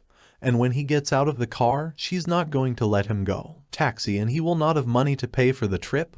He will cry. Representative. The fairer sex feels its pockets and notices the oddity. The hero holds the wallet with 2 fingers, saying that there is no point in looking for it, because he has already returned it. The girl is not offended, noticing that he is just a professional. The guy gets in a taxi and calls to Brother Zhu. The same person immediately asks how the exams went. Zietian asks you not to worry about. There are no problems with this issue, and the tournament will be held in 3 days, so he can't skip it. The hero ends the conversation. Mentally, he notes that he's not as weak as he used to be, more than enough to handle San. 3 days pass quickly and the guy goes with his brother and his student to the villa. Leolin. At the entrance, they are met by a beefy man with a long braid. He asks you to enter the old days. Shuya. He thanks you. At this time, the hero Mr. Fan asked him to visit this place. Besides, he was hoping to see an old acquaintance. The man asks if the guy's last name is Yang. The hero fully introduces himself, thereby giving a positive answer. Then the other person decides to ask if Zietian is confident in today's situation. The meeting. The guy says that if he wasn't sure, he wouldn't have come. The man laughs, saying that he really is a hero with a child's body. Then a group approaches the two people who are talking. One of whom notices that they are a little late. They turn to the inflated one, to the man, as to Mr. Fan, and the latter declares that it is not too late, so they can prepare for, well, now that everyone's here. An unidentified middle-aged man with a mustache wishes to discuss first. Rules. He wants Zhu Dechuan's pair of eyes when he wins, and he also wants Xia Qian lost one leg. The hero also wonders what will happen if he wins. A man with a mustache reports that in this case, they would forget about the past, and Zhu Dechuan would no longer have anything to do with him, and he himself would not. It won't hurt Tom. The conversation is interrupted by the son, who is not ready to let the old man go just like that. He expresses a desire to kill Zhu Dechuan. Then the owner of the estate notices that the boy does not have the possibility of killing someone in Leolin Villa. The father closes his son, fearing the wrath of the master, Fan, so he asks the latter not to take it personally because he's still a child. Tian also declares that if the opposite side needs his life, then he is ready to bet it, provided that the enemy does the same. A man doesn't understand how a guy does. My miserable life against his. Then Xiao Fei gets angry, trying to get into the conversation of adults. Such arrogant words towards the master hurt him, but the hero calls him. Calm down. At this point, another person enters the room, saying that to fight, Zietian's opponent will be him, so no one can save him from the quicksand now. Mr. Fan, hearing the words of the fighter, decides to find out if the hero belongs to quicksand. Having received a negative answer, he emphasizes that this fight can take place, and, regardless of their bids, this decision will be guarded personally by them. In a few minutes, the battle begins. The opponent jumps up, trying to throw a roundhouse kick. We're napping. He blocks the kick with his fist. In that instant, Mr. Fan recognizes the guy's style. This is Tai Chi. The hero's opponent also understands that he is in the early stage of the yellow level, so he decides not to delay any longer. He wants to see if Zietian has what it takes. They collide again, and the brunette blocks an opponent's attack. The enemy mentally notes that he underestimated his opponent, because with him will be harder to handle than he thought. Zietian's height inspires awe in a fighter's heart, so he wants to get it over with quickly. A street fighter takes a fighting stance and concentrates his energy. The man's son stands for claims that he has become serious, which means that the guy has. There's not a chance. Xiao Fei asks you to be more careful with your master. The hero, realizing that the enemy decided to act as ruthlessly as possible, decides not to leave him a single one. A chance. When the other party's kick was about to hit Zietian, the other party threw a kick at him. His index finger is in the way. This action shocked San, who didn't have time to stop him. Your attack. In the next instant, the street fighter was already sprawled on the floor, holding onto his leg. While San was writhing in pain, Zietian calmly walked over to him and pressed another pain point, only on the other leg. The guy screamed in pain, which caused a worried exclamation from the mustachioed man and the joyful shout of Brother Zhu and his disciple. The hero straightened up and said that San had lost both of his legs, but he won't kill him because he has a lot of enemies whose bills he hasn't paid yet. Mr. Fan also wondered who the Tai Chi guy was studying with. Zietian says that he learned this by accident once in the park, and he showed it to him. Mr. Fang, who also told him to come visit him at Leolin Villa one day. After that, it becomes clear to the interlocutor why all these movements were so familiar to him. Zhu Dechuan suggests finding a place to celebrate. The hero also picks up the phone, after which says it won't work today because he's busy, so he suggests rescheduling it. The celebration is for another time. Evening comes. In one of the alleys, the hero is called by someone. This person turns out to be Bingbing, who confesses that I thought he wasn't coming. The guy notices that the girl is late and still dares so. She talks about him, then asks him why she's dressed up like that today. Really, officer, I wore a dress together with my usual sports uniform today. Representative. The fairer sex tries to catch their breath, saying that she didn't want him to dress up on purpose. Hers, so I chose my own clothes. Then my partner twists her leg, almost falling. The hero reacts in time, holding it. He knows perfectly well that she's not used to it. High heels, so he is ready to help her. There's laughter from the sidelines, and then a girlish voice announcing that she's met him again. Attracts the attention of both. Partners turn around and see a girl in luxurious black dress. Bingbing asks who it is, and Xia Tian bluntly says that it is a thief. In fact, this is the same girl who tried to rob him the other day. After these words, the police take off from their place, wanting to catch the thief, and the latter runs away, not realizing that happens. After seeing what he did, the guy admits that he shouldn't have said it. He goes to the door, where both beauties ran in, and realizes that he seems to have triggered an instinct. Catching in a mousetrap, Bingbing calls for the thief to be returned to her. In front of the same girl is another girl who asks to give her time to sort out the situation. Xia Tian is on time. He puts his hand on her back and he asks her not to arrest the girl because he said that she is a thief and not that she is stealing now. Then the police officer realizes that the beauty is not an active criminal. Hero. The same calls on the partner to give a chance to atone for those who once already committed a crime. Crimes. The girl comes forward and begins to assent to the guy, saying that she was chasing after him, even though she didn't steal anything. A representative of the fair sex that harnessed for a thief notes that since it was just a misunderstanding, maybe you should sit down and have a drink. Bingbing claims she can't drink because she's still on a mission. Xia Tian puts down her own. She puts her hands on her partner's shoulders and forces her to sit on the couch, asking her if her legs hurt from the pain. A long run in heels. The four of them sit down at the same table, and the police officer realizes that her legs really hurt. Then, apparently, the owner of the establishment asks a subordinate to bring a band-aid that has already been used. After a couple of minutes, it turns out to be in the hands of the hero's partner. Wine is poured into glasses. As agreed, no one pours Bingbing. The girl is the same. I am dissatisfied with this development. She takes the glass away from Xia Tian, who looks blank. He asks her what she's doing. The same one overturns the glass without further ado, and the hero immediately. He realizes that it was just an indirect kiss. On the face of the hostess of the establishment appears smile, while Bingbing downs a whole glass in one gulp. The owner of the restaurant whispers to the hero that she jealous. The latter does not understand who they are talking about. Then the girl with red hair. He looks at the drinking police officer. Xia Tian feels like he's being electrocuted. He understands that the other person is referring to her, but he believes that this cannot be, because he has. I have no place in my head for such things. The girl calls him a stupid boy. Hostess emphasizes that girls behave this way only if they are jealous, and if they don't believe them. If she did, then he'd just have to wait. As soon as Bingbing gets a glass of alcohol out of her mouth, she says. She gives the guy a very telling look, then grabs his arm and pulls him along,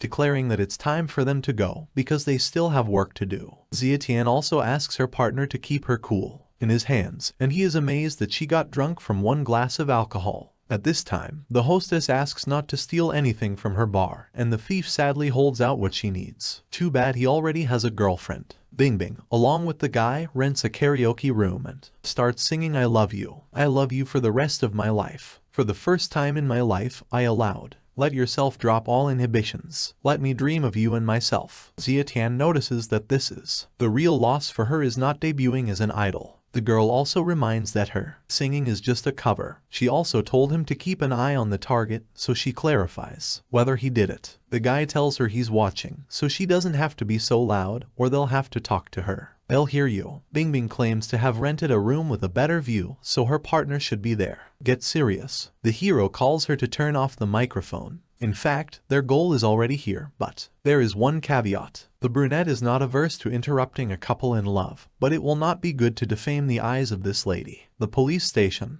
Then the guy jumps up from his seat, noting that it's time for them to go. This is surprising the girl, because she doesn't understand what happened, and the song isn't over yet. Xia Tian explains that the target has just entered a meeting. Partners carefully observes the table of aristocrats. Bingbing says she can't believe her partner didn't tell her that Huo Yazi was already here. Hero, however, he believes that now is a good time to find out about this, because there is a chance that the goal will have. There is a serious matter. Upon hearing this, the police officer suggests that we go there and listen to what they are saying.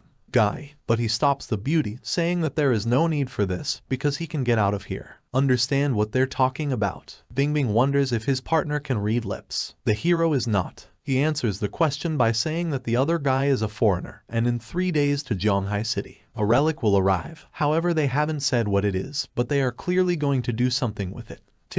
Then the girl realizes that theft is a very big deal. She finds it hard to believe. After all, such things cannot be joked with, so she clarifies whether her partner is cheating. Zia Tian notes that he wouldn't joke around with something like that. After that, the police officer decides to trust him, adding that she was willing to buy him a drink since he'd been accompanying her all day on a task. The hero also apologizes, saying that he can't today because his cousin is only a child. I texted him to go home. Bingbing asks again about his cousin, wanting to know if she still lives there. The guy with her. The guy gives a very vague positive answer. The beauty blushes and asks if he has permission, if they can live together, and he's not old enough to get married yet. The guy doesn't understand why he should. You need permission, after which he once again reminds you that the girl is his cousin, but realizing that this does not really work, he adds that they do not live alone, but she lives together with her. My best friend. Bingbing clarifies, it turns out 2 girls and a guy. Zia Tian notes that the more her partner talks, the more outrageous it becomes because she's supposed to. I've watched some fantastic movies. At this time at home 2 girls are standing at a strange thing,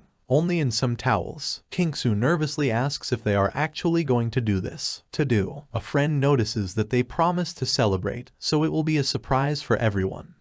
The cousin agrees, a little embarrassed. In her mind, she wishes that Zia Tian would hurry up. I returned home. The hero returns home late at night. As soon as he opens the door, he lets everyone know. To the tenants who came here, he is greeted by 2 girls dressed in very revealing outfits. Rabbits. The cousin has a black outfit with white fur, and the blonde has a pink outfit. They rush it to congratulate him on becoming the best student in the university entrance exam. The hero's gaze falls on the very elegant form of a handsome man. He freezes, speechless. The unusual reaction of the guy is noticed by the blonde. She nervously asks what happened, assuming he's too surprised. When the guy's nose starts to bleed, then their expressions change. The blonde-haired girl now repeats her own voice more confusedly. Does Kingsu notice that this is bad? She thinks it has become too exciting for her.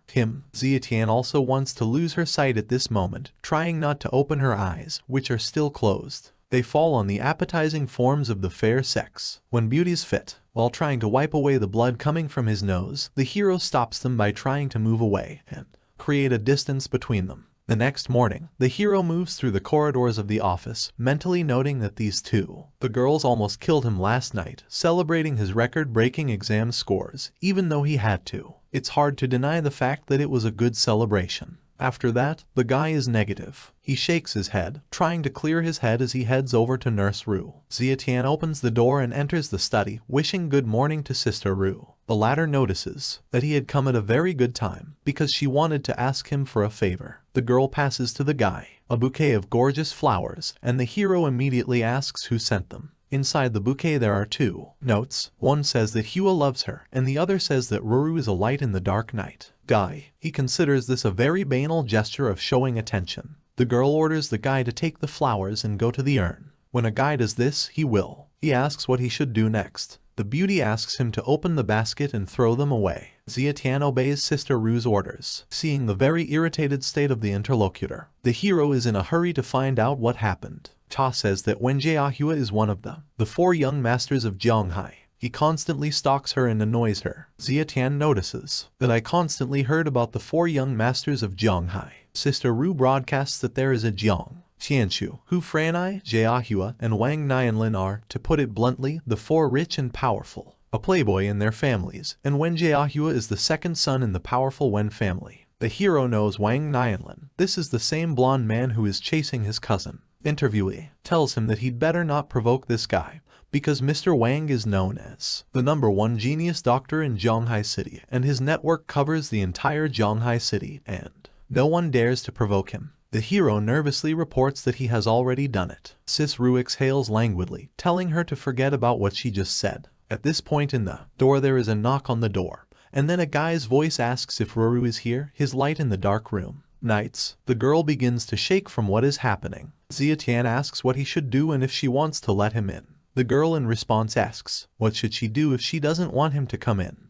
because all the guards are scared of this powerful woman, a person, so they don't dare stop him from going to her. The hero also notices that if she doesn't want to do something, then she can let him take care of it. Sister Ru clarifies, what is the interlocutor going to do? The guy doesn't say anything. He gives the doorknob a sharp tug. He opens the door and opens it. At the entrance stands a plump young man with a bouquet of luxurious flowers. Both are very frightened, and the hero is even surprised that he will have to deal with such a creature. He gets angry, asking what the man is talking about and who he called the creature. Zietian is perplexed. He asks if he's not a monster, and the rich man tells him to stop joking with him like that. Hua notices the girl behind the hero and asks why Ruruzio doesn't answer his calls. The same. She is very shy, reminding me that she asked me not to call her that. The guy asks the girl not to be angry, saying that he bought flowers for her again. Interrupts the conversation. Zietian asked if the other person was deaf, because the girl had clearly said that she didn't want to hear the other person's voice. That was her name. Hua does not understand who the guy thinks he is, since he is interfering in the wrong business. So he calls on him to leave in a good way. Sister Ru claims that it is Zietian who is the one who is being treated. He's now the special director of the Tseng group, so that's up to him. The hero notes that it's the rich man who should leave, because if it wasn't for Sister Ru, he would have kicked him out. The fat man laughs at this, urging them to try to kick him out. In the next instant, Hua storms out of the office. The receptionist, standing by the door, covers the door. Roth held back his shock. Zietian goes out to the rich man, saying that he has never heard a more ridiculous request than wanting to kick yourself out. The hero grabs the screaming fat man by the arm. The guy doesn't understand what the guy is up to, so he just prays that the guy will let him go. Zietian walks over to the trash can and uses one hand to send her impudent admirer, Sister Ru, into it. After that, it states that the garbage should be sorted properly. The rich man, he looks out of the trash can, shouting that Tom should wait a little longer and pay for it. The hero is the same. He returns to the office, where the girl asks him what he did with Wenjiahua. He explains that he followed her advice, so he went to the basket and threw it away. The guy comes up to the girl and pats on the head, noting that she can no longer be afraid of anyone. But with them, nothing. It won't happen. Sister Ru is very shy about it, and Zietian remembers that he wanted to introduce her with her older brother. A representative of the fair sex is surprised that the guy has. I have a brother. The hero also explains that he is not his own brother, but he treats him as his own, so he wants to introduce him to her. Ru also notices that he is also not averse to introducing the interlocutor to his own family. Inwardly, the beauty shudders, realizing that she has no future with him, but I've already come to think of him as my family. At this time in the hospital, Hua calls Symbio and asks a request for help. He clarifies, didn't the Tseng group come out with new snow lotus water after? What encourages the interlocutor to go and help him make a rustle there. Rich guy drops the phone, noticing that since Zhang Ru wasn't looking in his direction, then she shouldn't blame him for it. Ruthlessness.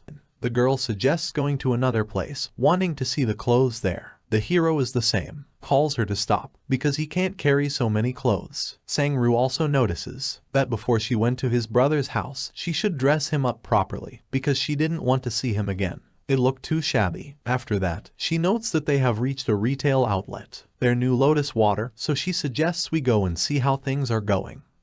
They approach the point and see a crowd of people, realizing that there are quite a lot of buyers. Zietian also emphasizes that all these people are not customers. A few girls indeed. In the first rows, they shout about their problems. One of them had her face ruined by the water. Another states that the lotus water is a real poison. And the third one demands that they be compensated for the damage. Medical expenses. The saleswoman nervously asks the ladies to calm down, and the same demands payment for inconveniences. Zhang Ru opens his mouth in shock, not understanding how this is possible. To the next. A moment later, the girl's phone rings. She picks up the phone, and the subordinate tells her that they are waiting for her. Things are really bad. Zietian has someone broadcasting live from their point of view, saying that there are problems with the quality of their products, and many victims have problems. The girl immediately clarifies how this could have happened, because she also uses lotus water and why she has. So many people have side effects. Here the hero asks his sister not to worry and just call the police, noting that he can take care of the rest. With that, the brunette puts shopping bags on the floor next to the other person.